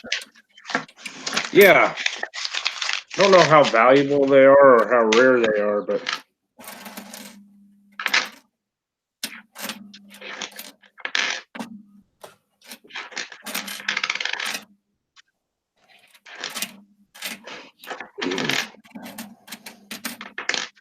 No, but as far as and of poker, course, Brad, I I keep saying I should take a poker class or something because what happened in that hand is, yeah, I think I was up. I didn't see what exactly happened. oh, it's gross. Yeah, apart from the 1940, there's really nothing in this bunch. What happened is, because you folded, and I had, it's like a 10 and an 8 of clubs. And if I remember correctly, the flop was an ace of clubs and then 2 other low cards for clubs. So I had the flush, but I had the flush with a 10, but the ace was on the board. So I thought, all right. And then on the turn, so it was just Travis and me. On the turn, Travis bet kind of big. And I thought, ooh, he must have like pocket aces, so he has trip aces, or he must have trips, whatever else was on the board. And I thought, I have the flush, that I have 10 high, so I'm kind of doing the probability, thinking, okay, the ace is on the board, so the only way I could be beaten by Travis's hand was if he had 4 of a kind, which he couldn't have, just based on the texture of the board, and he couldn't have a straight flush based upon what was on the board. So I thought, okay, what's the probability that Travis has 2 clubs as well, and that one of those clubs is the king, the queen, or the jack, because I had the 10 and the ace was on the board. So I was thinking, oh man, then he went all in. And I thought, I was leaning towards the fact that he probably had like pocket aces and he had trip aces, which is a fine hand. But no, he ended up having like the queen and the queen of clubs and another low card. So he knocked me out with that one. It was very well played. But that's the kind of thing where I have to, just in my head, I ran the probabilities thinking it's probably pretty low a low chance that he has 2 clubs and that one of those clubs is a king, a queen, or a jack. But you know what? He had it. So, and that, okay, I guess that's how it's played, but. Oh, cookie crumble. That's a tough hand to get away from in your position. I threw up my first good find here. No, does that look normal on your screen? Yeah. So that's what you're looking for. There you go. The 44S. Silver nickel. Well done. And details wise, it's in pretty good shape. Yeah, it's not in bad shape at all. Excellent. Got one more nickel. A little bit of silver. Gotta love that. Well, there's a 57D.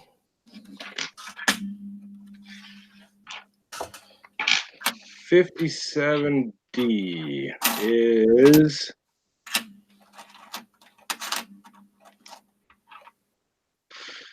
that's 57 plain would have been 38 million, but the D is 136. The 44S, ooh, that's pretty low. It's only 21 million.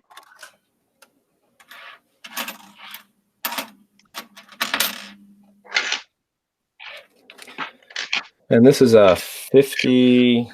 I'm sorry, this is a 47. Philadelphia. I don't think that's anything special. That's just under 100, 95 million.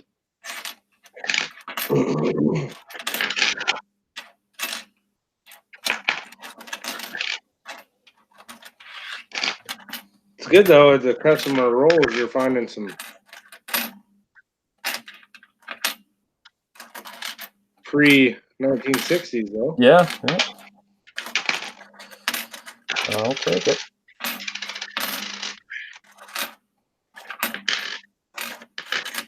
So, in the cherry pickers, do you still have it open? I do not, but I can grab it. Oh, I've got mine right here. I was just wondering what the DDO or it was the DDR, wasn't it? On the 05s. On the Wondering what 05. I'm looking for. Yeah. Oops. I don't know if you can click my. No, it's a double die obverse, all right. So you're looking for shows a medium spread on Ngabli Trust. Oh yeah. Well, I've got an 05. Might as well take a look at it. It's not going to be in MS60, but right. Yeah, it's pretty evident here. And pretty evident there. I can't zoom. Might have to look at these later. I'll set those aside. Yep, definitely put it aside.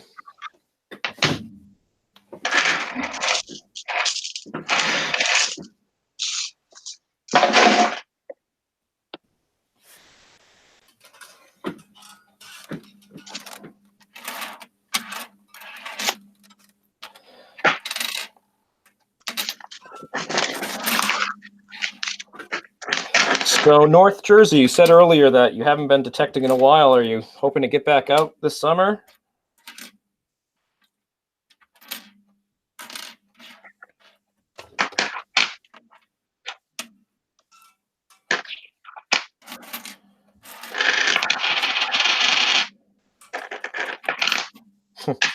I am definitely going to have to do a roll at a time. I'm losing a real estate space in this desk. Yeah. A bit more room, the sense.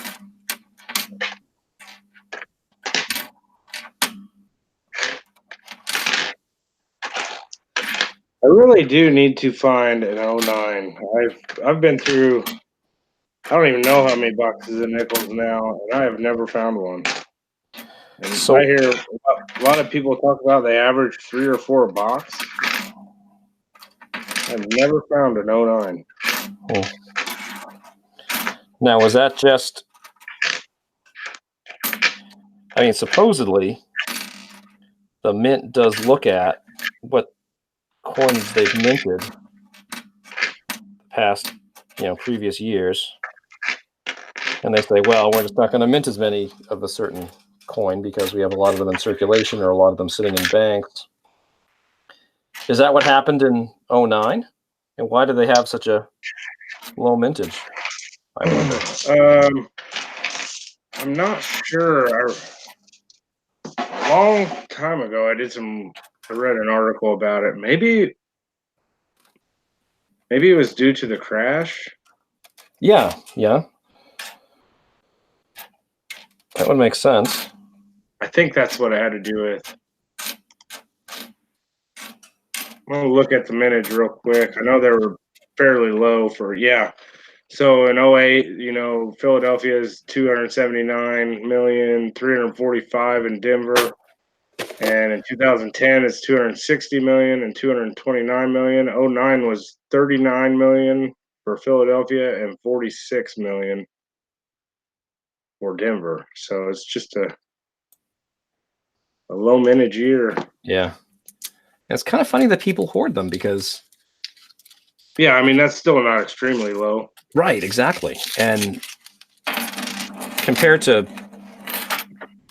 the 2009 cents, the nickels are going to stay in better condition. Yeah. Than they are. I think I bumped the camera at one point. There we go. Focus. I believe people hoard all 2009 denominations because I think they were lower for all years or for all denominations. Got a 1940D.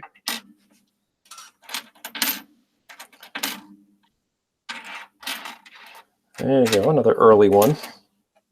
Yep, check that. That's 40 under 50 million, 43. So it's not bad.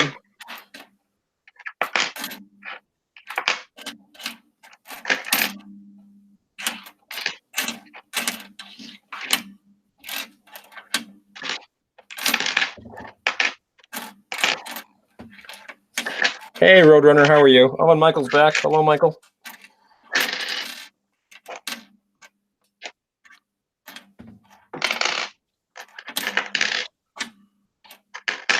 Oh, 2008.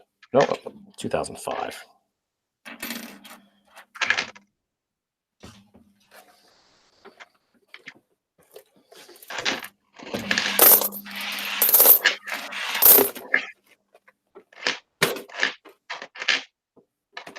CFA does pretty good with their boxes of nickels.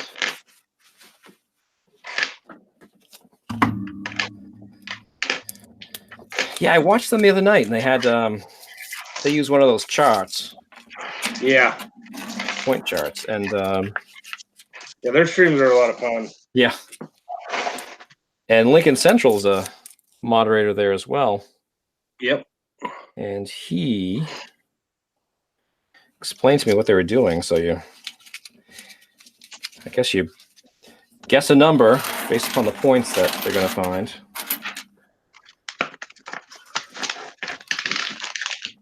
So yeah, I've been fortunate enough to hit it on the head one time and won a nice little package from them.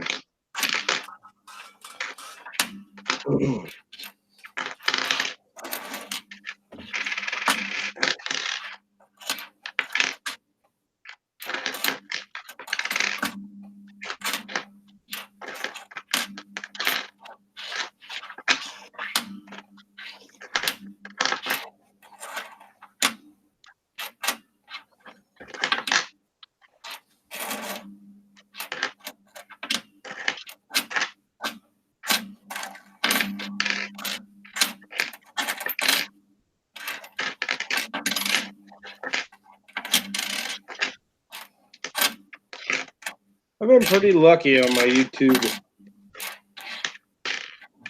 stream giveaway wins.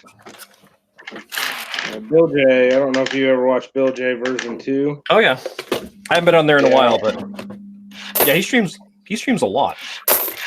Yeah, every day. Yeah,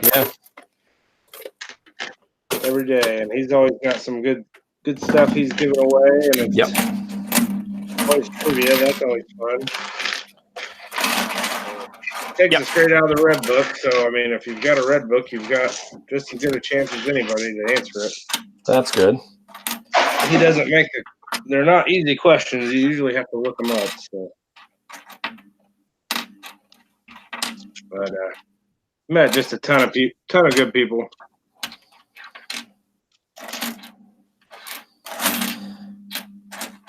Yeah, he seems like a nice guy. Yeah, he is. Super nice guy.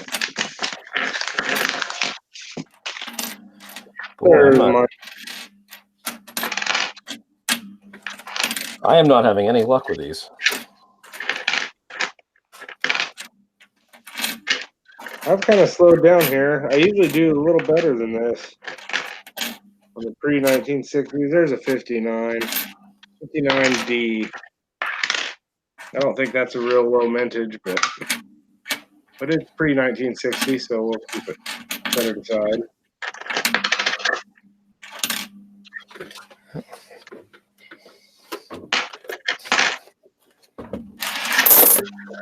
There we go. Now we're starting to 53 plain. Which one's that? 53 plain, so that's 46 million. Do you have it on your screen? Oh, there you go. Right Yeah, here. now I see it. Now I see it. That was probably just me.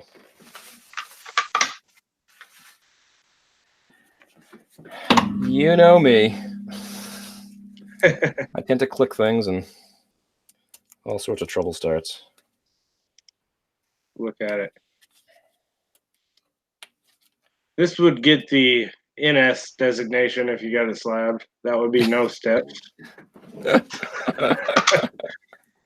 think I get the RR designation, road rash. It's in pretty rough shape, but low mintage, so we'll keep it. Yeah, exactly.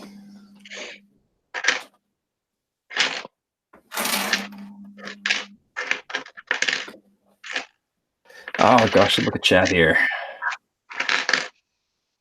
Oh, that's good. Chat's kind of slow.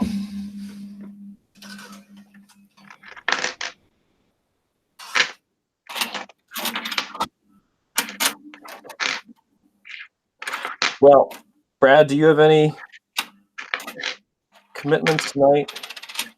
We have to be offline by a certain time. We don't have to do all of our roles. We could No, yeah. No, I don't have anything going on. I am relaxing this weekend. Looking at coins. yeah, that's the way to do it. Got my mowing done today, so That's something I'll have to do tomorrow. even the dog's been having fun. Been across the street today at the river. He got a bath right before we started. How was the heat your way? So I know Lincoln said it's supposed to be ridiculously warm down that way, and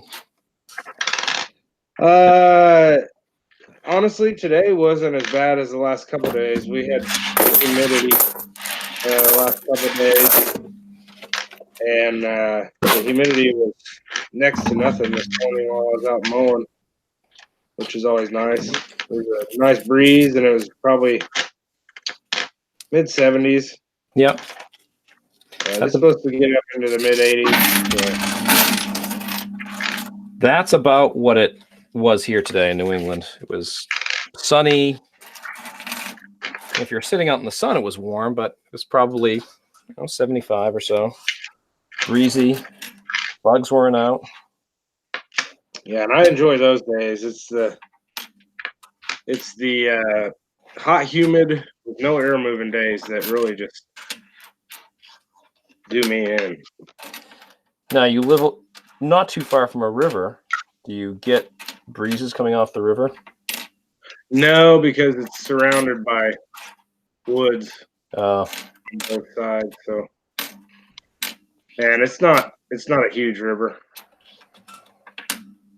It's at one point in time it was labeled the largest unnavigable river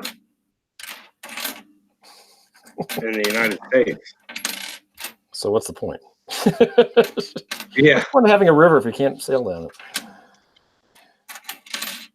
Okay. This was a 50A, which if it's a 58 plane, nope, it's a D. 58 planes are really low mintage. Gosh, again.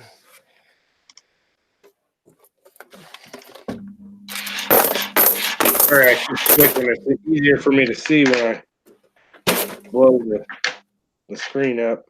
Yeah.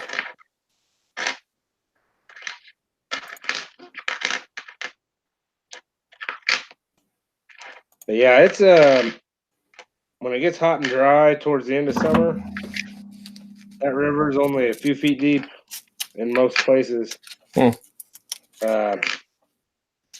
in the springtime, man,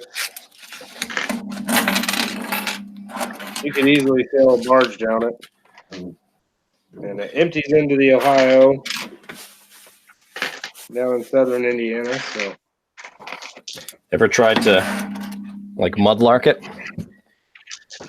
no, I haven't, but I'd love to. And I've got a good spot right here across from my house. The DNR bought a bunch of the property along the river here, right across the street from me, and it's all public land. So, problem is there's a couple bayous that fill up. Yep. And become mosquito pits. But I I need to get on Google Earth and do some looking because all the private property butts up to the backside of the DNR property, and I have yet to find a way around those little overflow areas. So I can't get back to the river. But it'd be a great place to go look for Native American artifacts, and there has been a lot of them found around here. Yeah. Now again, I just click something, and I'm my screen is kind of locked. So do you just see my desk? Yes. And now if I click this, do you just see your desk? No. You just see mine. Okay. All right. But if I click there, I clicked it, and there your screen came back. It looked like I just saw your hand at least. See, when you talk, you're on my computer. When you talk, your screen doesn't come up anymore. So I click something. That's all right. That's no big deal.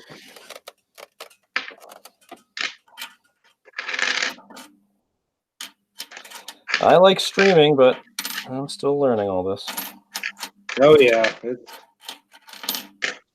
a major learning process. It was for me. I still don't know how to do most of this stuff. Oh, Lincoln said 96 degrees today and humid. Ugh. Ugh, that's misery. That's misery if you don't have air conditioning. Yeah. If you have to be outside for any appreciable amount of time. Well, and when I was doing my large garden, that's where I was at. It'd get to be July and August, and we'd have those days, 90s, high humidity, no air moving, and I had to be out there. So it was miserable.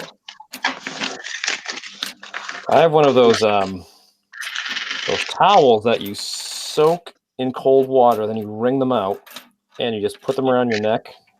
Yeah. And through pretty well. Yeah, I'm impressed. If it's a really hot day and I have to mow the lawn, or if I just want to go for a walk, yeah, I think they work really well. I'm gonna have to look into that for work.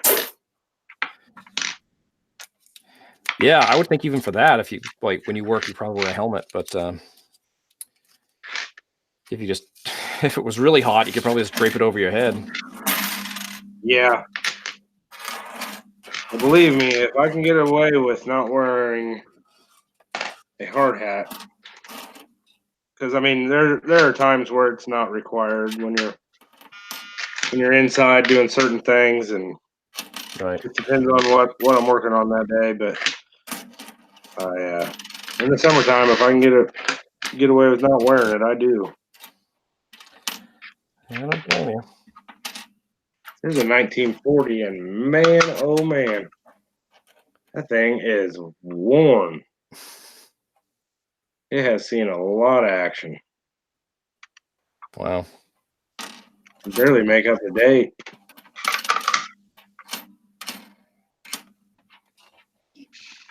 Don't believe.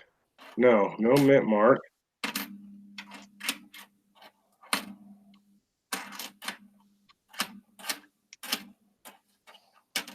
Boy, Dude, they made a lot of them. 175 million of them. Yeah. I really am kind of taken by the American Bison quarter. I keep saying quarter. The American Bison nickel. Maybe I should try to get one of those in proof or something. They're not a bad looking nickel. Yeah. That was a keel boat. I think that's what it's called. Yes. Kind of a neat looking one. Any 2009s yet?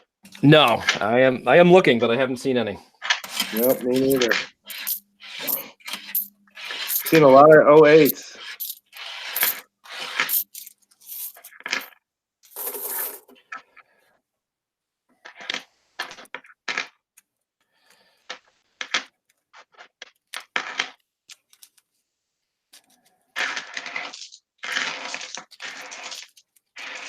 Yeah, so anybody who ends up rewatching the stream, if you make it this far, if you could go to Lemonhead Penny's channel and subscribe if you're not a subscriber. And go to Al Oldies and Goodies channel. He's just about there at 1,000. Let's get those guys up to 1,000. Well, Amy part-time detector. I think she's near 1,000, right? Or is she over 1,000? She should be close. There's a Canadian from 99. That's one thing I don't see many of. I've found, I think, 1 or 2 Canadian nickels, but oh, I thought those were steel. I guess not.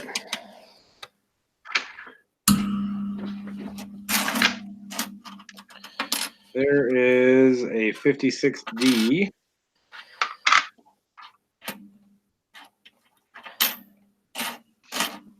Yeah, you are beating me with these early dates. That's 67 million. Yeah, my bank said if I want actual bank boxes to give them a week's lead time. So I will, if I can find a place to cash these in, I'll do it. But I'll just take this and next time try to do a bank box. Yeah, my bank is kind of odd. They, for $50, obviously you're going to have to order. But they usually have nickels, cents, and quarters. Yeah. So, but I went there the other day on Friday after work, and they said they couldn't help me with nickels or cents, and they didn't ever get up and check in the vault. So I know that I had mentioned to you they sometimes complain about how heavy the boxes are. Yeah. I don't know if they were just being lazy that day because, like I said, the smaller branch ended up having a box of each. So. Yep. Oh, just knocked my camera over. There you go. But the 2 ladies that work at my main branch, they've never really given me any flack about it, but they don't roll their eyes at me, but you can tell they just think it's odd. That's too bad. The one girl in there, she was asking me about the quarters, and I explained to her that I was searching for a W quarter and that they were only meant for circulation, and I kind of lost her about halfway through after 10 seconds or so. Well, that's good. She probably thought, okay, I want to get this guy out of here. Just give him what he wants. Yeah.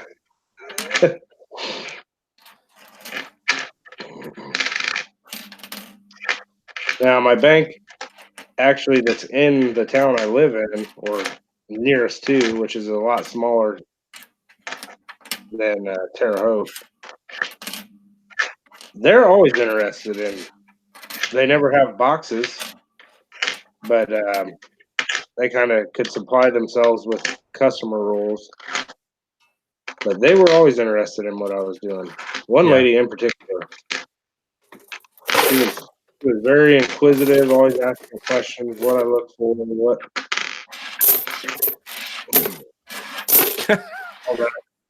Did you see what North Jersey commented? All she does is deal with money. Sir, just go. That's probably true enough. Probably true enough. It's been a long day, sir. I don't need to hear about your quarters. Yeah. Amy is at 807. Oh, it must be Amy Uper. Okay. Part-time detector 874. Okay. So let's get Amy Uper to 1,000. Let's get part-time detector to 1,000. I'm surprised part-time detector doesn't have more than that. And let's get Al, oldies and goodies. North Jersey. I haven't heard from Al, but he did he posted a couple videos fairly recently. he was another person that when I had my hiatus from YouTube, Lemonhead Penny I was unsubscribed from. Al Oldies and Goodies I was unsubscribed from. And there was one other one that I go to. I can't off the top of my head recall who it was. So yeah, this morning I happened to go on Al's channel and was catching up with the videos that he posted. Oh, here's a 41, Philadelphia. Yeah, I'm very back and forth as well. The spring and summers are usually so busy for me that I just don't have the time I have in the wintertime. I have all the time in the world to be on YouTube, and it's not nice out, so things will calm down for me. That's a 52. That's a 52 Philadelphia. Was that the low mintage one? 52 Philadelphia? 52. Let's see. 63. The S and D are both lower. They're 20 and 30 and 30 for Denver and 20 million for the San Francisco. But that's still fairly low. Yeah. What we really need to find is a 1950D.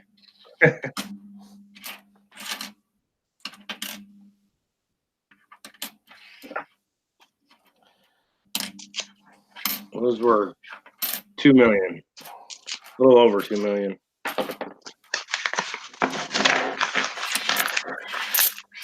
I think the Philadelphias were pretty low too in 1950. Yeah, under 10. They're 9 million, 9.7, 9.8. Yeah. Basically. So any 1950 is going to be good. Good find. North Jersey, what's your subscription number? Let's get North Jersey over 1,000. You have to post some videos though, for Pete's sake. Yeah, exactly. Come on, Jason. Esmeralda's coming your way.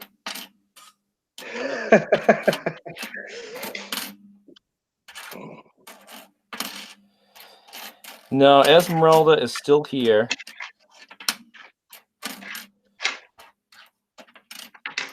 I still have to figure out where she's going next.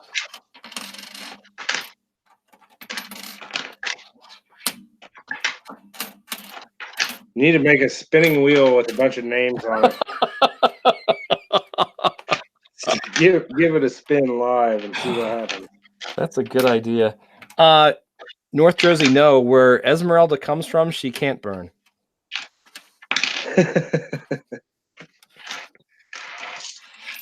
She comes from a very warm place. I think she's stuffed with asbestos.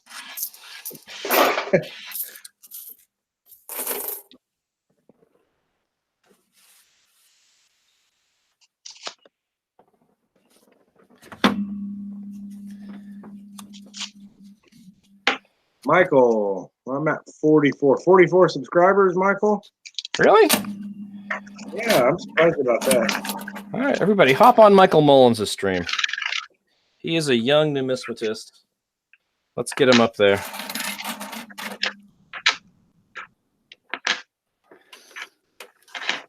And Lincoln, you're doing fine. Thank you for modding, Lincoln. Yes. Thank you for taking down all those trolls. It was planned to be a pretty low-key stream. So Oh, yeah. appreciate everybody that has come in. Yeah, I think I put in the description, just stop by, say hi, have fun. Come and go as you please. How many 2005 bisons have you found? Oh, I've been putting them in the bucket. I've probably found at least 10. Yeah, I'm at 9.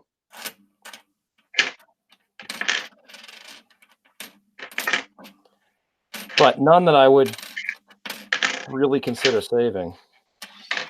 I found a couple that are in pretty decent condition.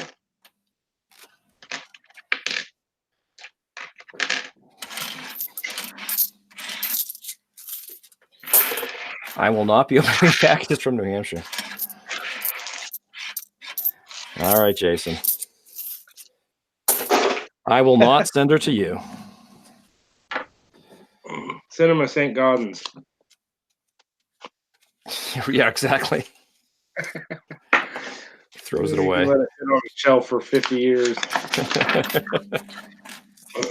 The sign that says "Do not open."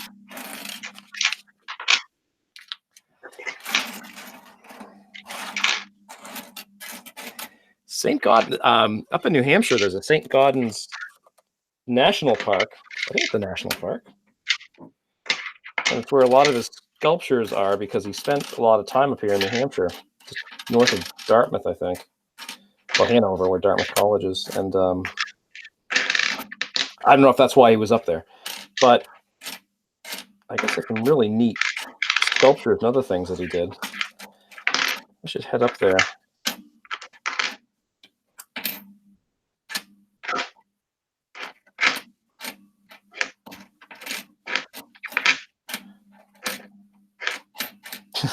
Poor Ozzy. I didn't mean to put him on the spot, but I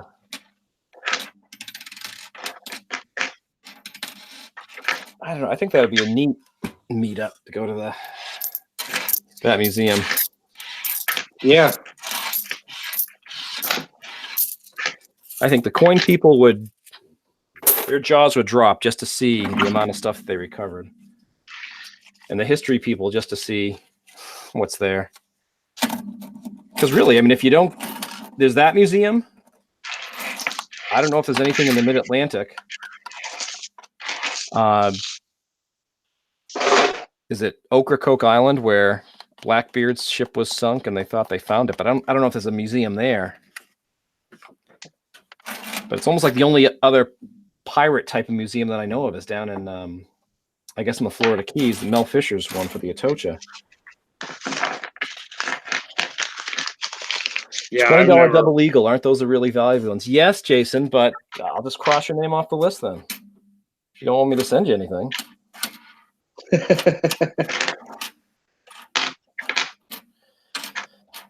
They're mildly valuable.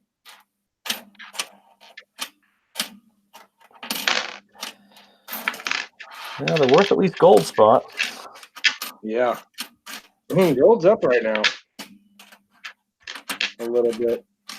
What's this one? Silver's down, but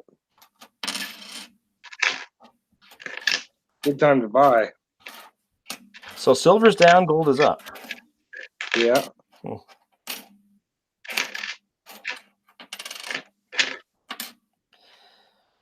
I haven't been to the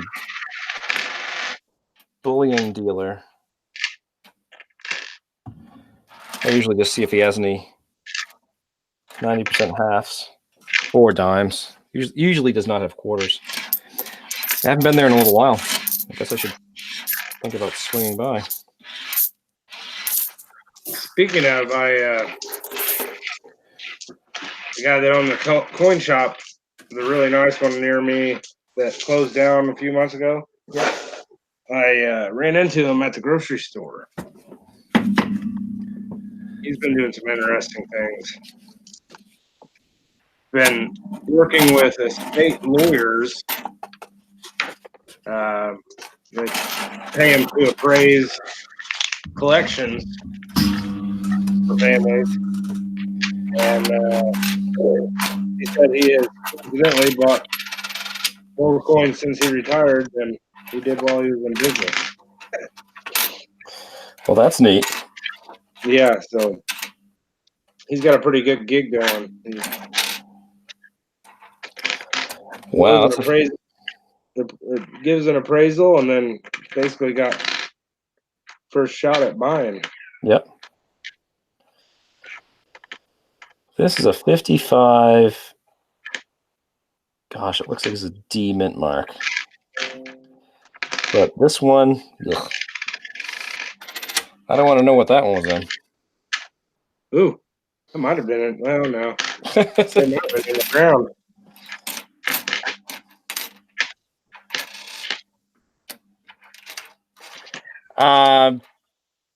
North Jersey says, send me one and I'll melt it down. That reminds me of that.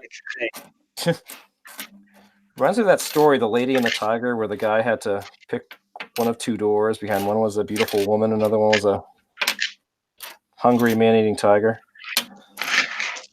Maybe we'll do that. Pick the right box, you'll get a nice coin. Otherwise, you get Esmeralda.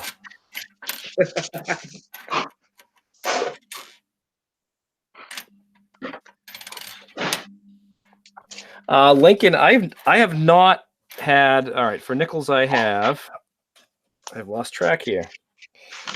A 1940, a 1941, 57, 52, 55. The 40 is an S, the 41 is Philadelphia, the 55, I believe, is a D, the 52 is a Philadelphia, and the 57 is a Denver. So not particularly. But let's see. Now people think I have the 40, 1940, a 44 S war nickel, 48, a 54, 56, 58, 53, 59, and another 1940. Not half and half of D-mint marks, other than the 44S.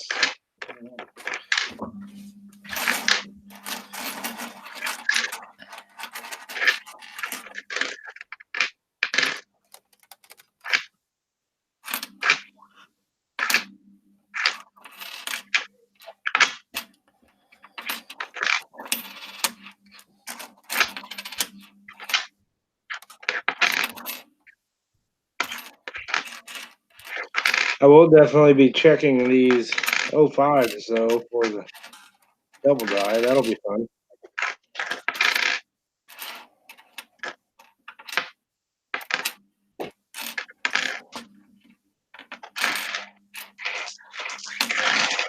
Yeah, I think, well, Cherry Pickers cataloged them at $25.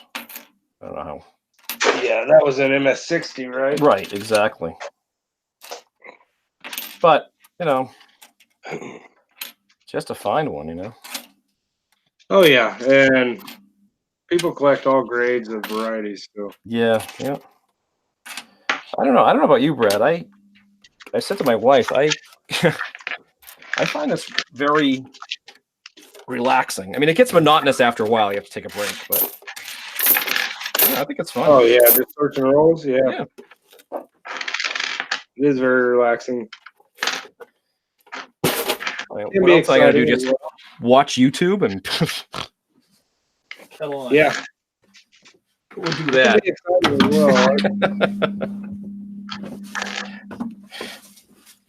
And there go all our subscribers. Or all my subscribers. When I found the great silver hoard, I was pretty jacked up for. Oh my goodness, yeah. Who wouldn't be? And well, maybe you wouldn't, but wouldn't it be neat to know the story? You know, was it yeah. I'd love to know the story. And I'd almost guarantee, like Lincoln says, somebody probably got a hold of Grandpappy's silver collection. Decided they'd be better off with the face value. Yep. Man. Here's a 1960D. And well, the back of it looks like it would need a little bit of an acetone bath. It's something organic. It's not, you know. Right. That's a good looking one. Oops. Sorry about that. Hit the camera.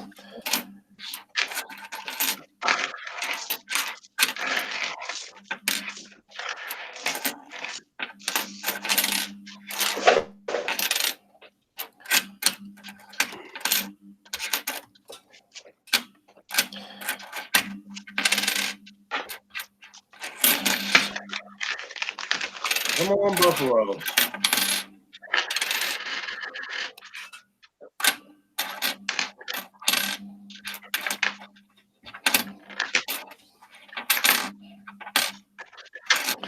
Oh, I saw this. I think it was this morning.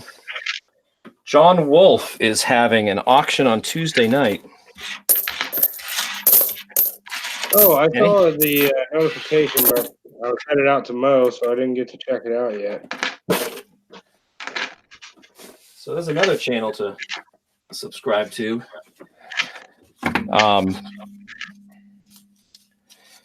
Yeah, I think he even said he might have some pay dirt. He might have, he mostly coins, and I guess he makes jewelry.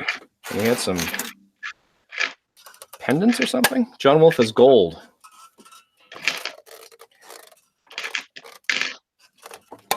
Yeah, I spoke with John and told him I'd love to just have a hangout with him and talk about panning. Because that's another thing I find really relaxing, just panning pay dirt, but there's not really much in New Hampshire. So you have to buy the bags, but then, if you spend 20, 25, however much for the bag, you want to get a decent amount of gold out of it. Now, you don't want to spend $50 for a bag and get $5 in gold. Right.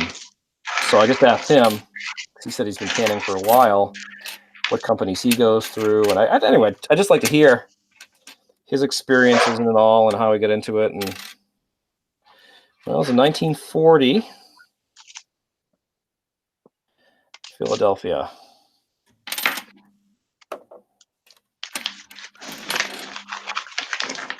But yeah, he seems like a really nice guy, really just down to earth. Yeah, John does. Kind of like a Joe Durbin kind of guy, Yep. Or like a Lincoln Central kind of guy. Nice, down to earth, salt of the earth. I like that North Jersey detective. Yeah. That doll collecting guy, North Jersey detective. I wonder what phobia the fear of dolls is.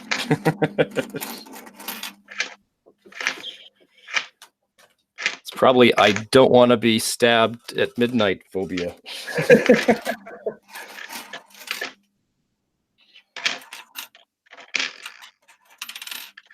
Here's a 47. D.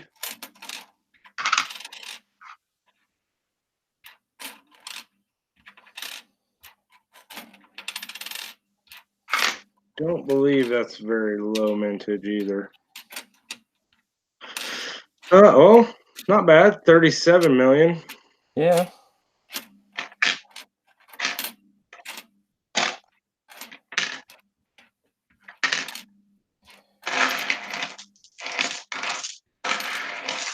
There's another 60D.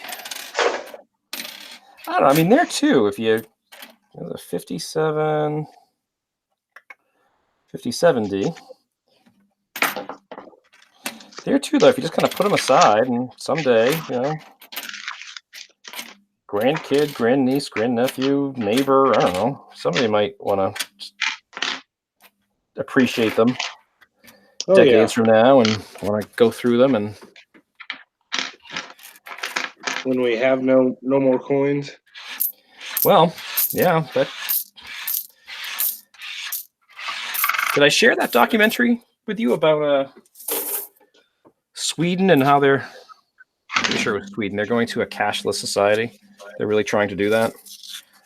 That there are places that will take cash, but they charge, just like if you go to certain places, they'll charge you a certain amount more if you use a credit card, or they'll say it has to be a minimum purchase. It's kind of just the opposite there. There's some stores that will charge you extra, a surcharge if you use cash, because they don't want to go to the bank and have to deal with the cash. They'd rather just have it all electronic. So I don't want to say it's bound to happen. I mean, I guess anybody can predict the future, but not. I think we're a long way from that. I think so too. But I can see pennies and nickels being phased out. Yes. Ooh, look at this one. Yabba dabba doo. Here's 1943 Philadelphia. Hey. That's a gorgeous one. That's in really nice shape. I don't know if you can see. Yeah, I put my hand right in front of it. If you remember going in reverse. I know it's tough, isn't it? Yeah, that's nice. We've each got a war nickel. Yeah.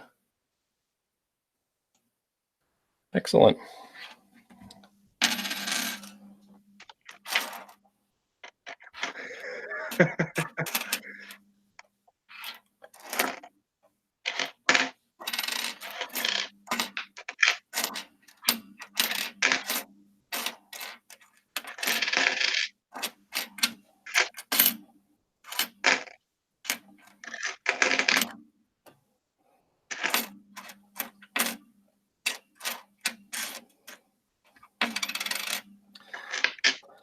There's a 41, another 41. Philadelphia. Kind of in rough shape. What a beauty of an 89. I know it's not that old, but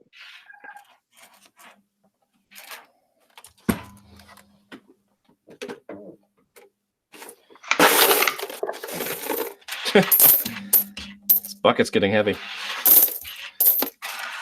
well, it's tough to see, but there's a lot of steps there. Oh, yeah. I don't know if it would qualify as full steps. I don't think so. But man, looks like she came straight out of a mint set or something.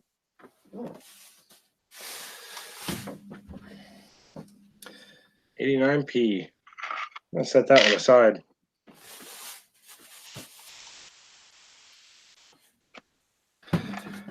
Oh, let's see. Lincoln's message retracted. Lincoln, are you saying inappropriate things and then retracting your message?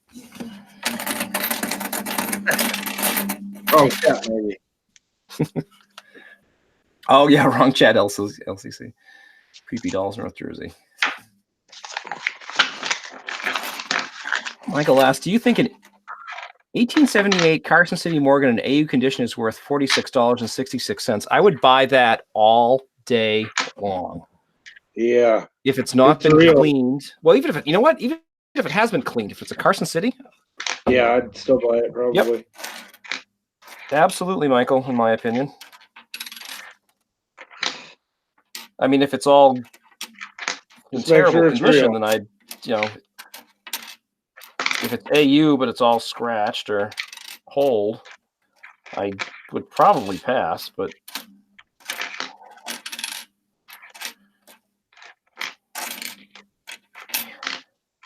do you have any Carson City dollars, Brad? I don't. I do not. It took me a while to get one. I'm probably one of the few people who's not really into Morgan. I mean, I like Morgans; they're beautiful, but it took me a little while to kind of get into them. Yeah, it's not something that I collect a lot of. Yeah. I've got a couple. Just because I got them for a pretty good deal. Yeah. I think both of them are cleaned. One's in New Orleans and the other one just in Philadelphia, but I got them both for $19, I think. So. That's nice. Yeah, for the longest time, I only had one. It was a 1921 Philadelphia or something that was my grandfather's. So I would never get rid of that. But I guess that kind of satisfied my need to have a Morgan. But then then I thought otherwise, and I did get a CC, and I got a. Oh, I have some really. I have one that's proof-like. I have one that's. I have a few Morgans. They are gorgeous coins, but I guess it just took me a while to kind of get into them. Yeah, if I buy another Morgan dollar, it'll definitely be a Carson City.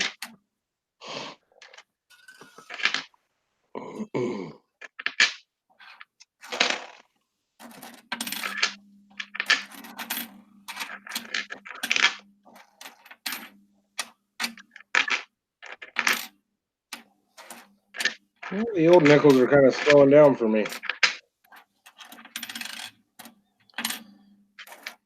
I'm still yet to find a 2009. Yeah, I haven't found a 09 either. It's crazy.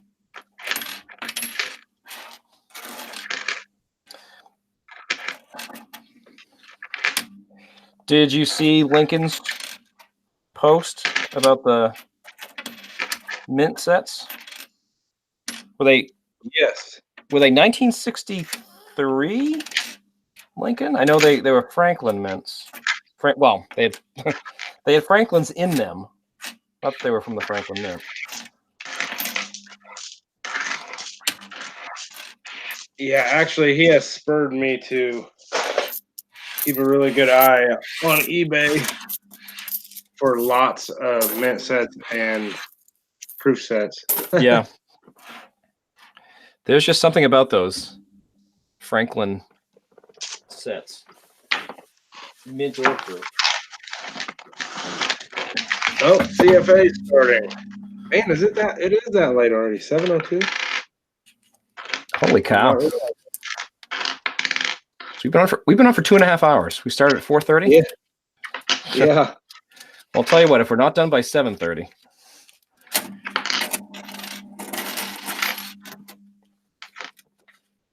There's a 53 plain.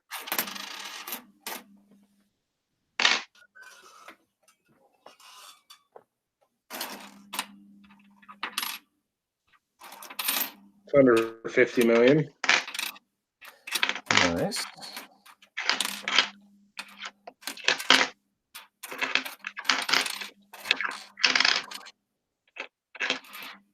The nickels do go pretty quick, honestly.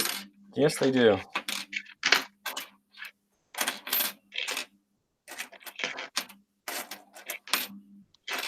How many rolls did you end up getting from the bank? Oh, I got $100 worth. Or 50 rolls? Yes. Yeah, they were just all customer wrapped. And, well, I have no way of knowing if they were from the same customer or...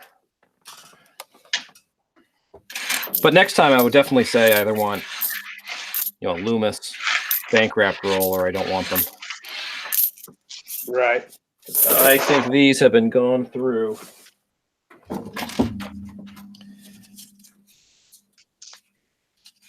It wouldn't surprise me other than they put a silverback in there. It's kind of odd.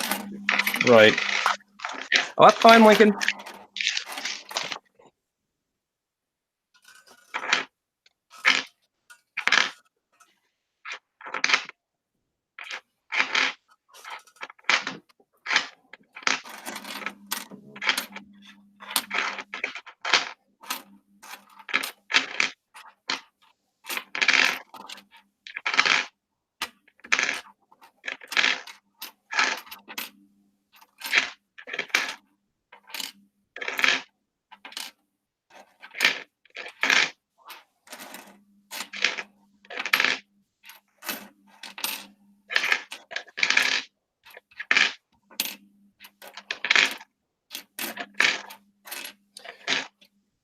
Jason, have you heard from Kay What recently? Is she doing better?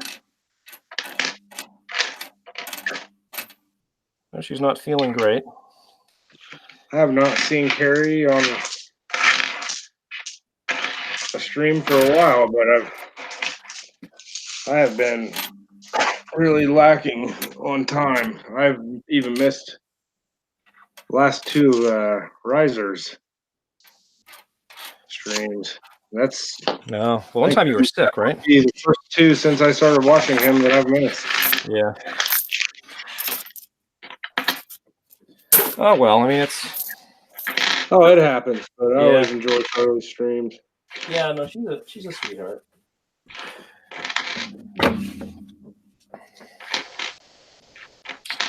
Hey, how are you, Charlie? How was your? Hey, there he Give us a is. quick thumbs up. Was it? I'm sure it was a good time company-wise, but how did you do as far as your locating things?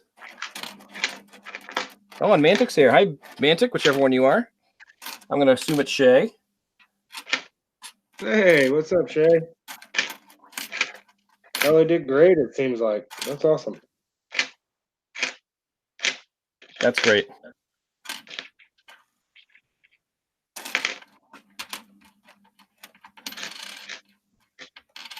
Oh, I see a Canadian in here, but it looks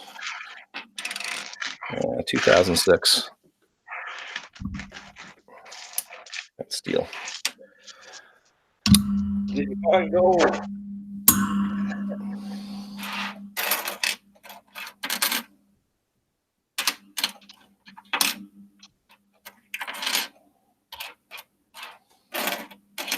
Adriana, both of them. Oh, How did the auction go? Did it go good? Charlie said it was hot today. oh yeah. Managed to find an Indian. Good. Here's another 57. Average condition. Oh, here's a 59. 59 Denver. Pretty Son of a gun. banged up. Look what just popped out of my nickel roll. What's that? You got shortchanged, literally. It is a 69S. Too bad it's not the 69S. Oh, here's a 41. 41S.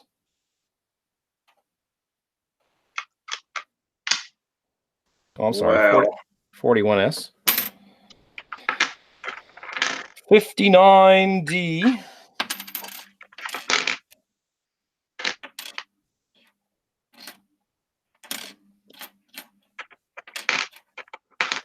So, did manage to find an Indian.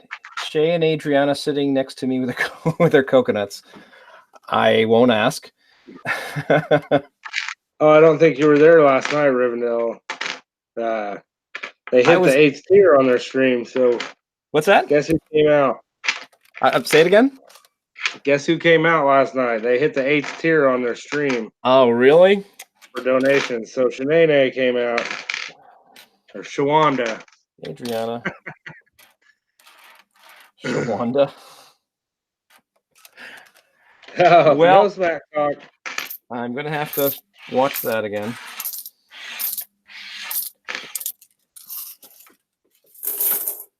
The 1940 D.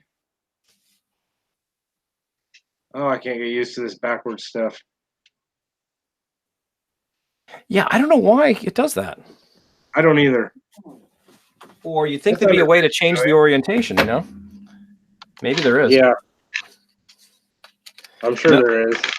Charlie, we're not if you mean in regards to a competition, we're just looking through the rolls to see what we have.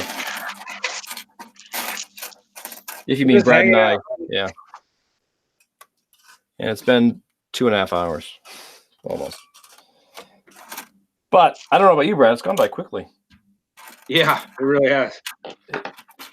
It's kind of therapeutic. I always almost faint when I see a 69S. Yeah, me too. Especially here, I don't hardly ever see them. I've had quite a few boxes of cents now, and I've probably only seen 3 or 4 of them.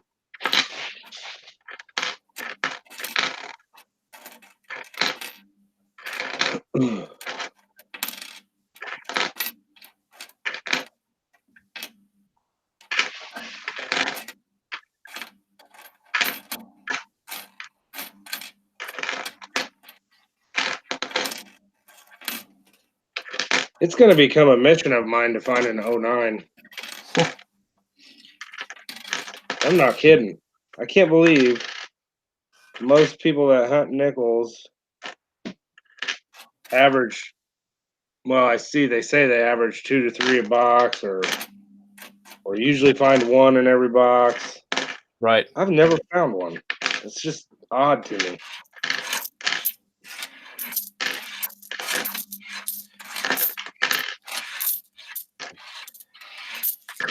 I missed the 09 bus, I guess.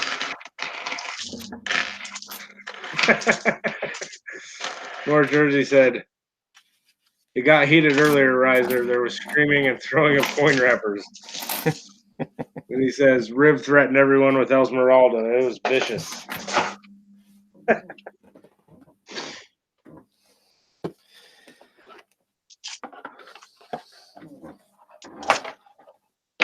Oh my goodness, you're not going to believe what I just found in this roll. Let's see it.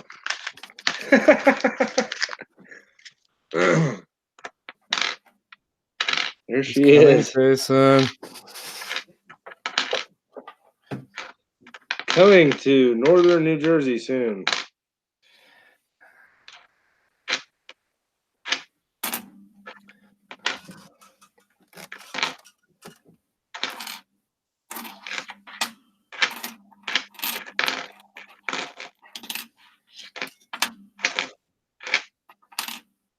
One thing I usually do find multiple of are the war nickels.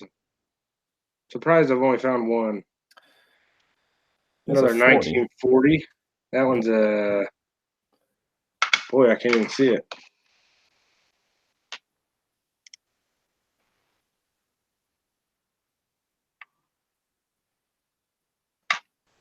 It is an S. I thought it was. Oh, nice. 1940S. That's 39 million. My 40 is just a Philadelphia.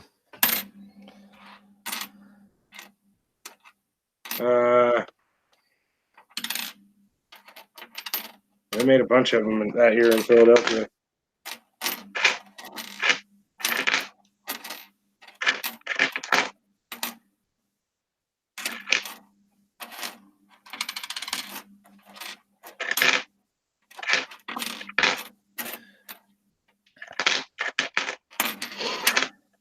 So, Charlie, how long of a ride is it from your home to where you went today? And the weather must have been nice.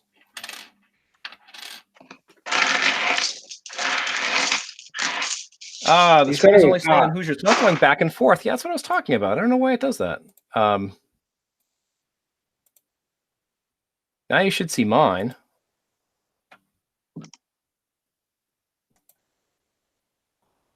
Huh, that's odd. I see Rivendell. Oh, okay. Now I just saw you. We broke it. That's whatever. It's only YouTube. Yeah. Sure, Google won't mind. And what are they going to do? Take down our channels? And if so, my name is Mantic Coins. No. There's another 53D. I think it's the Philadelphia that's the lower. Yeah. Denver's 59 million. Man, I want to find a 2009 just for you. Yeah, you and me both. No, if I find it, I'm giving it to you. I'm not going to. I just can't believe that they're already that hard to find. Is there really that many people hoarding them? Did somebody put out a YouTube video that said an 09 nickel is worth $10 million? Clickbait. This 2009 nickel might pay off your mortgage. It was interesting, the coin shop owner, when I ran into him yesterday, I told him, I said, I can't believe you sold everything in the world. And he said, well, the kicker for me was there was a kid that came in and he had, I forget what he said, I think a quarter. Yeah. And he said, what will you give me for it? What's it worth? And he told him, it's worth a couple bucks. And believe me, Roy knows this stuff, and he's very fair. If it was worth any more than that, that's what he would have told the kid. Right. And the kid says, well, the internet says that this is worth $10,000. And he said he stood there for 45 minutes trying to explain to the kid why it was not worth $10,000. And he had 2 or 3 other customers that he couldn't get to, and he said he was getting stuff like that all the time. He said he couldn't take it anymore. Really? Well, Well, I don't blame him. I think I would have, kindly told the. Did you say it was a teenager? Well, it was a younger guy, at least. Yeah. I don't know. I would have told him, I don't know what more I can tell you, but this is what it's worth. And if you can show me some sort of substantive proof that it's worth more than that, I'd love to see it, but it's not. Yeah, that's essentially what he ended up telling him.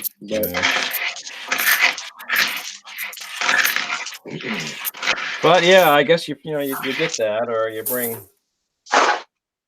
dad or grandpa's coin collection that they collected for years, and you're told it's not really worth much, and you either get people crying or people arguing, or and when you're in business, there's you try to do everything you can not to offend any potential customers, but right. But people also need to, especially there comes in that time hobby, where you just what the reality is. Yeah. There's a 58D.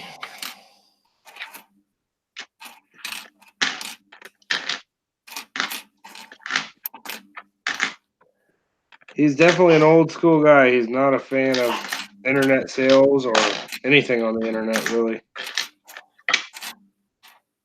Now, did you say anything along the lines or intimate that, boy, I wish you had asked me? No. No, he asked me every time I walked in that place. Oh, did he really? Just jokingly. I'd say, "Hey, Roy, what are you doing?" He'd say, "Oh, I'm just sitting here waiting for you to buy me out." I said, "Yeah."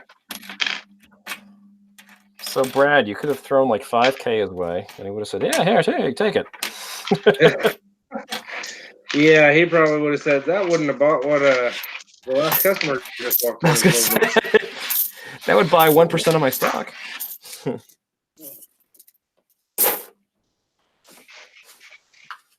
How many rolls do you have left, Brad?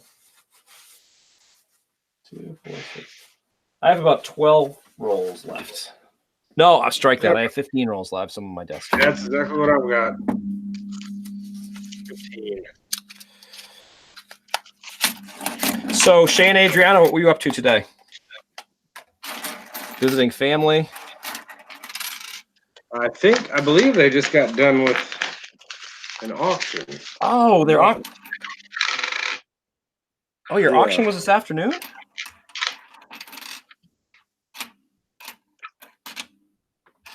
Oh, I'm sorry I missed it. I hope it went well.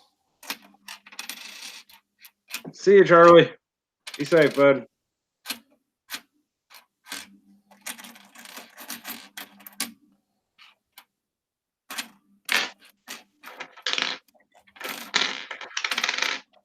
There's a 58D, which isn't really worth keeping, but it's pre-1960s, so I threw it in the pile. It's in pretty decent shape. They just minted a bunch of them. Yeah.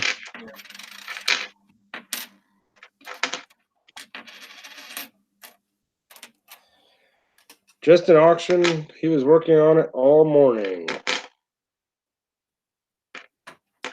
It was good. Lots of fun. Good.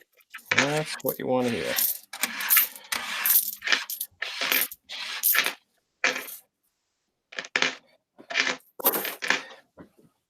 I don't know, Brad. I still have those little mason jars. Maybe I'll put some of these older nickels in there and the wheat cents, and bury those at a park somewhere. There you go. Somebody will find that. That'll make their day.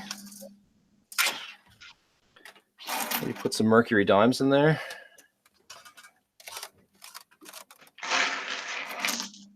I have 4 of them. I had thought of burying one in a park near here, and then putting kind of like a treasure map. So sort of like geocaching. And saying, here's where the others are. But just give clues, or just give, maybe general GPS coordinates with some sort of landmark. Yeah, put it on your website. Well, or just even just bury it, and even if it's when I'm 6 feet under, if somebody finds it, I mean, if they have the GPS coordinates, they'll be able to get it as long as what's that? 69? Where would you put that? 69S. That's a 69S, but not the 69S you were looking for earlier, right?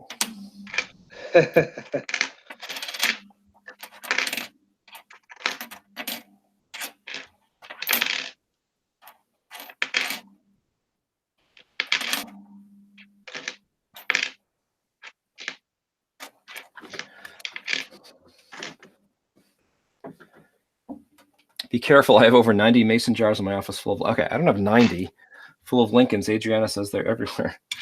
Now, 90 mason jars, if that's accurate.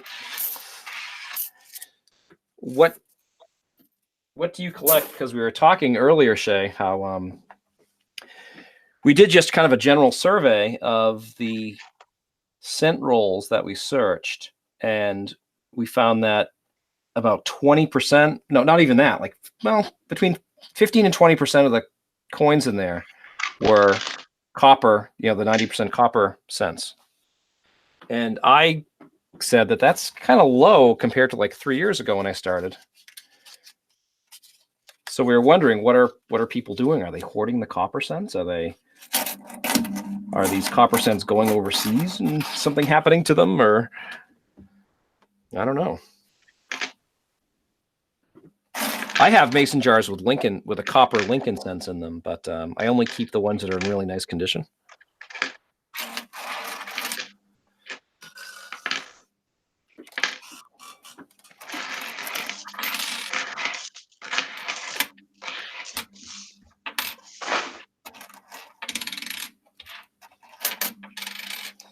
And 90 mason jars isn't that many. Oh, Tell Adriana you can get another like 100 in there easily, I'm sure. Yeah, start stacking them in boxes. I think, what do they come, 20 in a box, maybe? There you go. You got plenty of room for more. Yeah. So. And if you ever do the tiny house thing, then, that'll be ballast. Because when you're pulling the house down the road, you don't want it to tip over. Exactly. So, Shay, you're doing your family a favor by keeping those Lincolns in the mason jars. Safety first. Yes.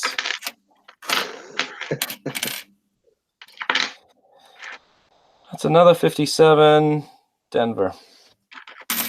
That must be a high 51 vintage. Denver. The tiny penny house. There you go. Who needs shingles, right? You can roof your house with pennies. My list of throwaways is less than 12. I have them in mason jars.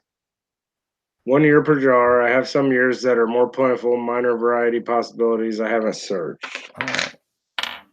We'll get Adriana on that.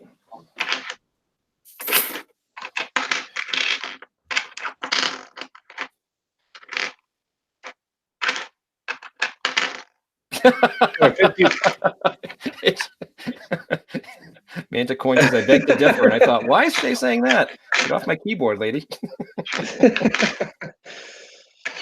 Or is that Shay's split personality?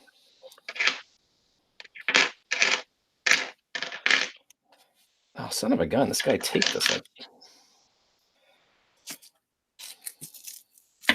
A 51D under the scope. That was not pretty rough shape, but that's 20 million. There you go. The lowest mintage I found so far, I think.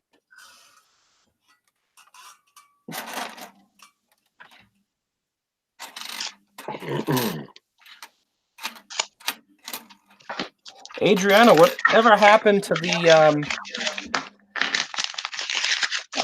Connecticut was it the bicentennial commemorative?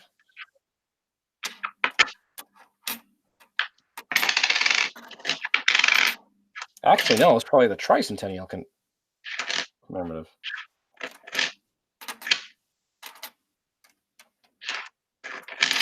Did you end up getting it certified? Did you end up selling it?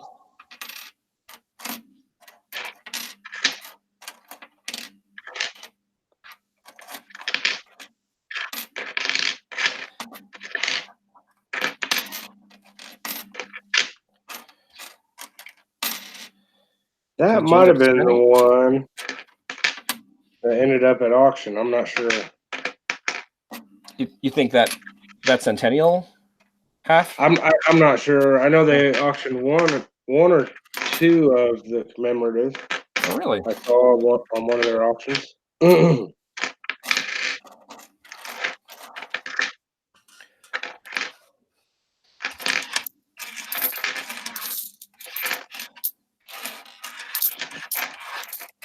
Oh, sold it to Cindelicious. Yeah, it was the tercentenary.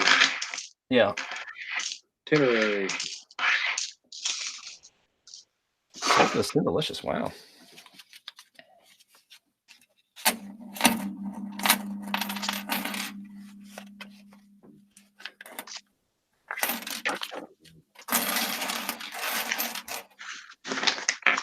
Does she collect the commemoratives?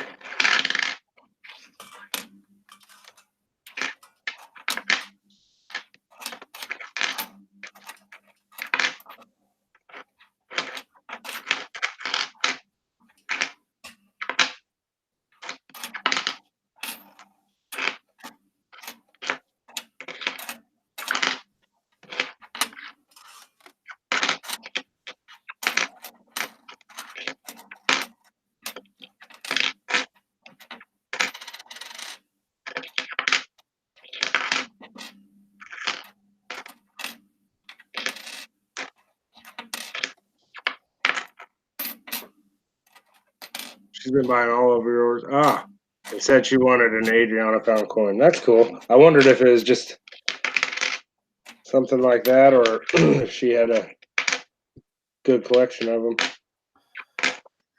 I've only got a couple, but I like the older commemorative $half. 86. Got a Stone Mountain, and I'll probably try to get an Oregon Trail. That's a neat looking one. Yeah. Oregon Trail. I do not have a Stone Mountain yet. I'd like to get one. I got mine from Lemonhead. Yeah. Yeah, I don't have too many commemoratives. I have a Columbian Exposition. They were minted 2 years. I have the lower mintage year. That's the other one I have. I have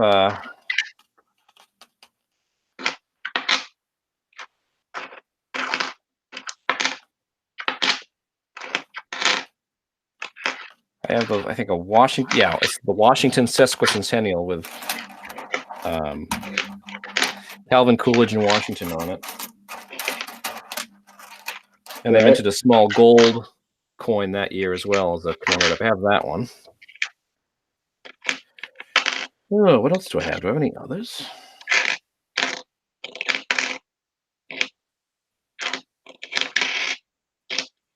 Yeah, I'm not so sure.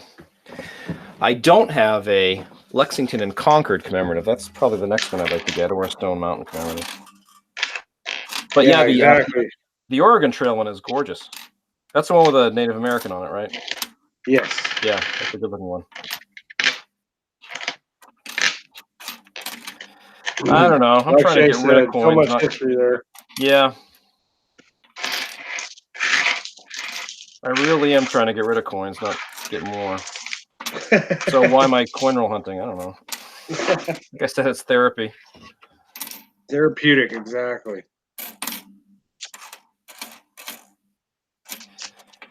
But I need to winnow down my collection without question.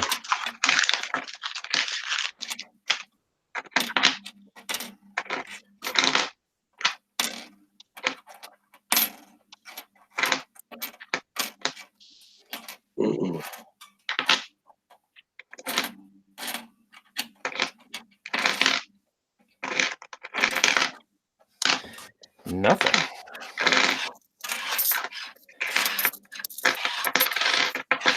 I think I've hit a wall with these nickels. I haven't found anything decent. Yeah, I'm not finding. Oh, there's a 58. Let's see. It's a D. I think it was the plane that was. I'd love to get the Pan American hexagon. It's 58 either that or the plane. tiny house shay. But that is a gorgeous coin.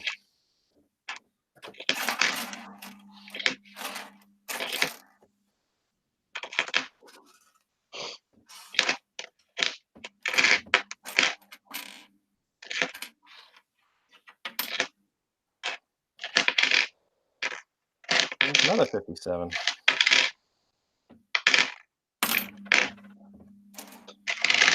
I'm afraid I'm going to be saying it's another box without an 09. You will probably find one in the last roll. I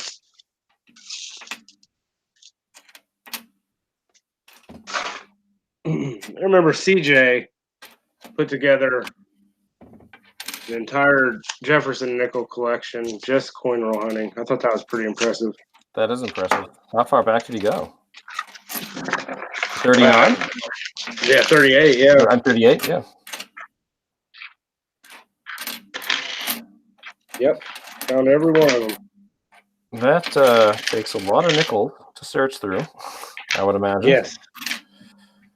Yeah, and that 50D is going to be real hard to find in circulation. There's a 53 plane. See you, Michael. Northridge, later, you want to buy the Maravedis? Let me know. I still have them.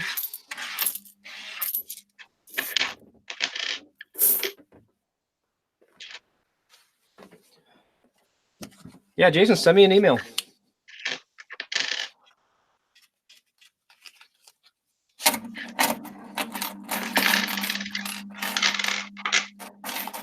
But there too, Jason, you said you're not going to open any packages from New Hampshire.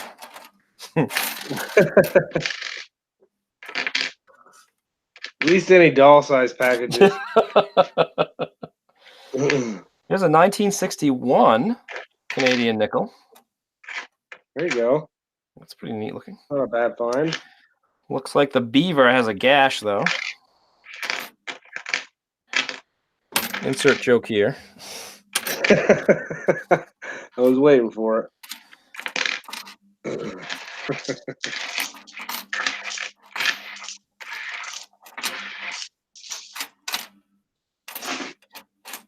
The gashed beaver variety. 1954 Philadelphia.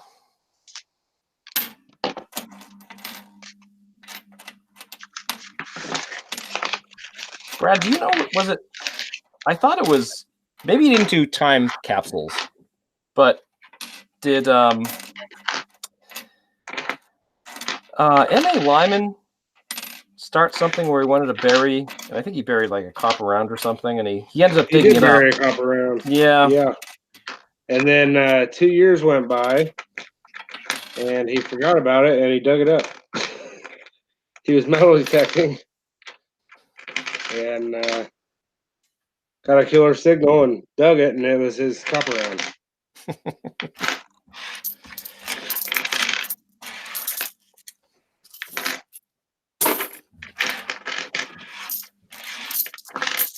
And I would think that would give off a very nice signal. Oh, yeah. Blow the headphones off your ears. Yeah. No, I had thought of just, I got those mason jars at Target for, I think they're on clearance. So yeah, I thought about just doing time capsules, but I kind of like the idea of having kind of a treasure hunt with you find one, it gives you a clue to another one if you want to go after it. Yeah, that'd be cool. And try to put each one in an interesting place. You would definitely make somebody's day. Yeah, it could be kind of fun. Now, are those the small, like jam? Yeah, they are. They're like the size of a small, like if you were to buy, I don't know, like gourmet mustard or something, the small glass jars that those come What in. are they? Are they pints maybe? I even wonder if they're that size. But Maybe half pint. it said that they're really for dry items. So that's where I was talking with you and Charlie about maybe just buying some roofing cement and putting that on there. Or Charlie said wrap the threads in Teflon tape, but there aren't a lot of threads on these. So I don't know if the Teflon tape would work. Hey, I did find a Canadian. A 98.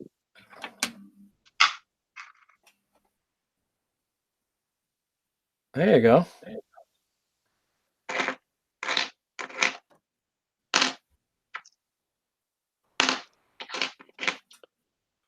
One war nickel so far. That's low for my average for a nickel box. Well, for the next few months, do you want to do this as a monthly thing? Yeah, we could do that. We don't have to do pennies and nickels. We could just do one or the other. But yeah. I mean, logic would dictate that these Great American Coin Hunt coins are going to trickle back to the banks and are going to trickle back into the rolls. Oh, without a doubt. If as many of these coins were introduced back into circulation or reintroduced to circulation, as they say, yeah, it just seems to me they were talking over 1 million coins, right? And I did notice that, like that map that they had. Yes, there was quite a few in the Midwest, so there's no reason we shouldn't see some of them.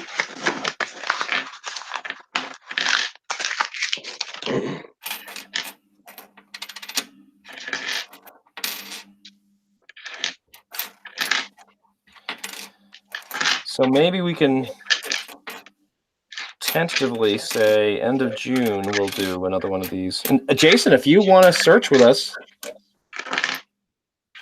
you're more than welcome. That'd be awesome. We can have 3 windows open. Jason, Lincoln, Shay, anybody. Yeah.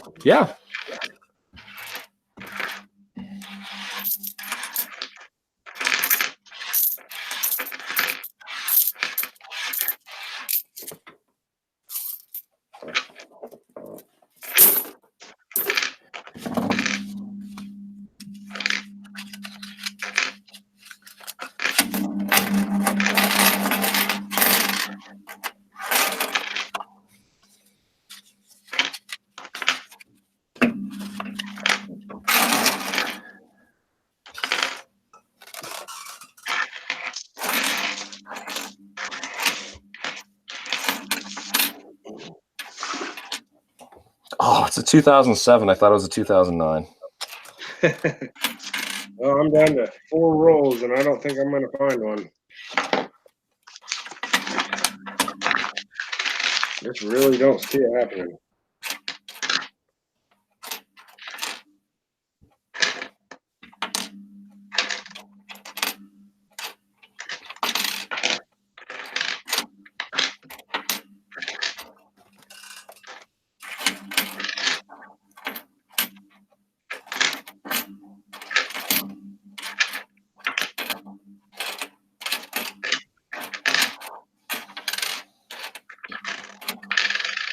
There's a 46, Philadelphia.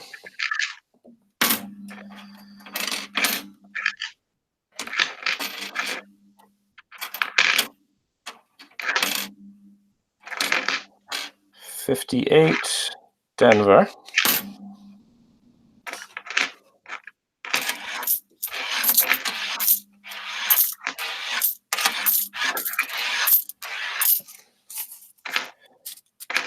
Yeah, Shay said he would love to. That's great.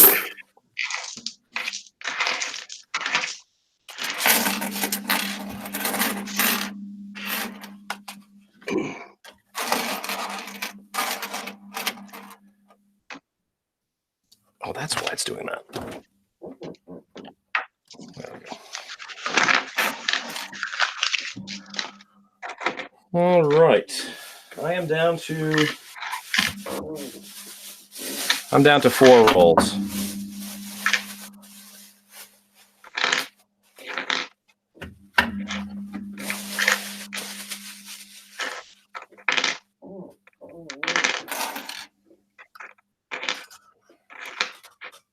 Well, 5 rolls, including these.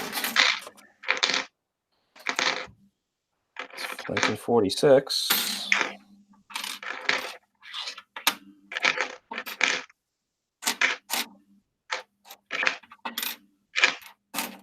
The first half of this box is definitely a lot hotter than Yeah. the pre-1960s.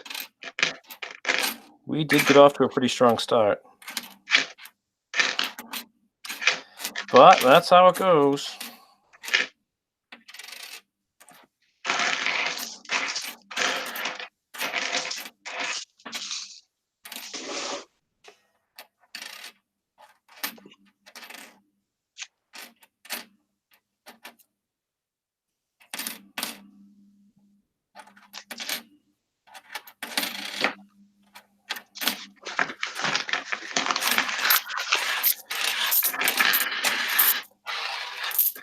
All right, we're past the 7:30 mark, but we'll 4 rolls left. We can do this. Oh yeah, I've only got 1.5 rolls. CFA Lincoln says CFA is killing it in the nickels. What's wrong with you guys? Where is CFA? Where is CFA located? James. They're in Lincoln. Washington. Oh, okay. Maybe? I don't know what to say. Well, Lincoln, these were, I don't know if you heard me say this at the beginning, but I went to my bank and asked for a box of nickels, and they said, no, we don't have one, but we have some rolls in the back. Would you like those? And I thought, well, I don't care if they're in a box or not, as long as they're rolled. And they pulled out all of these rolls, but they were customer wrapped rolls, so I didn't want to tell them no after they went to all the effort of pulling them out. So next time I'll definitely get a, like a Loomis or a Wells Fargo box, and hopefully we'll have better luck there. I really think these were pretty much searched through. Detectorismo.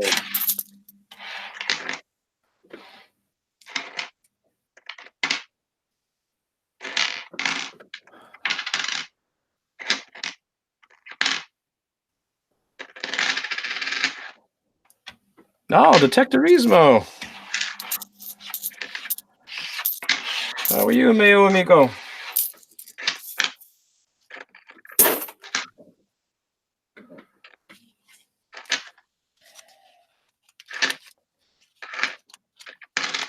No, I know you were joking, Lincoln. What did you say earlier, Rivendell? What's that? I'm on my last roll. What did you say earlier? Oh, really? I predicted that you would find your 2009 in the last roll. Let's see it. Kaboom. Nice. It's a D. Well done. See, never give up. I can't believe that. That's funny. That's hilarious. I also have a psychic hotline if you'd care to call. It's $1 for the first minute, 50 cents each minute thereafter. Secretary Esmeralda. I'm trying to raise money to ship her somewhere. Another 1940. Oh, I'm glad you got that, buddy. It's awesome. I cannot believe it was in the last roll. That's. I had a 40 and a 47.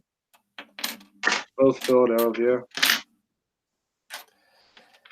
But yes, Esmeralda actually whispered, "Tell him it will be in the last roll."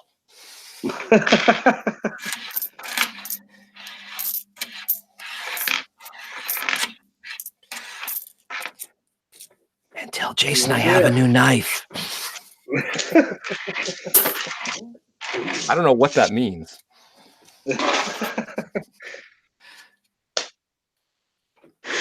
Detectorismo, we were going through $100 US dollars worth of nickels, 5 cents, looking for the older dates, and I found this one. This is a Canadian from 1961, and we each found a war nickel, and those are nickels that were made during World War II because the Allies needed nickel for armaments, so they put 30 or 35% silver in those nickels. And we found 2 of those. I found one, Brad found one. But yes, we have a lot, and then we'll just bring them back to our banks and get some more nickels, and we'll start all over.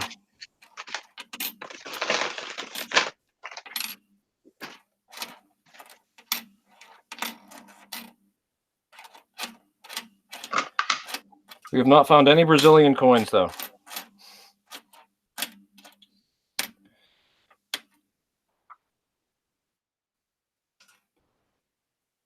He's a shiner.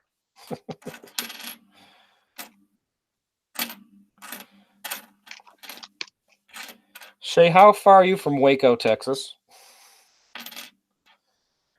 What was that guy called with the cult out there? Who, Waco? Yeah. David Koresh? Koresh, Michael Koresh, yeah. David Koresh. David Koresh. Yes. Thank you. Boy, that's going back a ways. It goes a lot these days.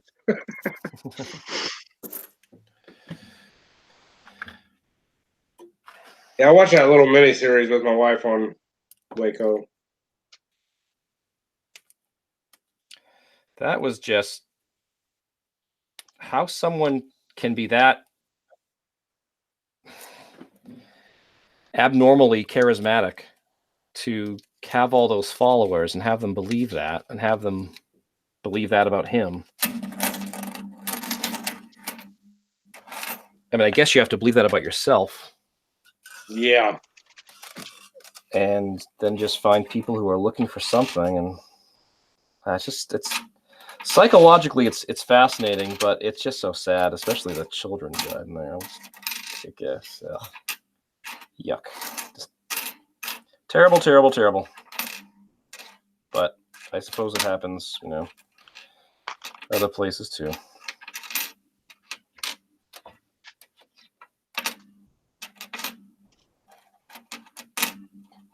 Boy, I tell you, I'm drawn to these. I'm surprised somebody hasn't taken these American bison nickels and maybe they have made like the Zombucks type of designs with the Right. just carved skulls on them and things like that. I mean, I don't like the obverse. I like the classic Jefferson obverse. But that is a pretty cool design. Anyway, this is my last roll. And Be something good in there. 48, Philadelphia. No, even if there isn't, this has been fun, Brad. I appreciate it. You're taking the time to do this. I love looking at coins, man. And really, I mean, if I had another box, I could keep going. Oh yeah, it is fun, but I'll probably finish up these cents here. Watch some YouTube and 4:30. Finish up the 7:30. We started at 4:30, didn't we? 3.5 hours. Good Lord in heaven. Hey, B3. How are you, Chris? I can't wait to get my T-shirt. Hey, what's up, Chris? Is your basement dry?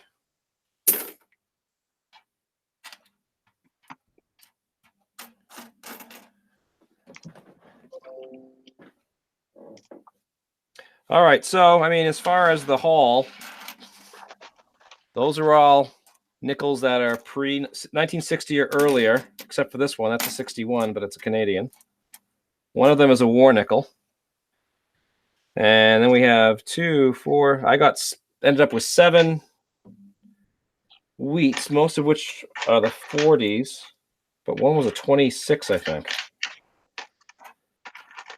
So, I mean, nothing outstanding. Good. All dry. I ended up with 26 pre-1960, one more nickel, and I'd only found 3 wheats so far. Well, not too bad. Not too bad. Yeah, I don't know. Maybe I will put those into one of those jars and just bury it somewhere. A little note saying they were put there by Esmeralda.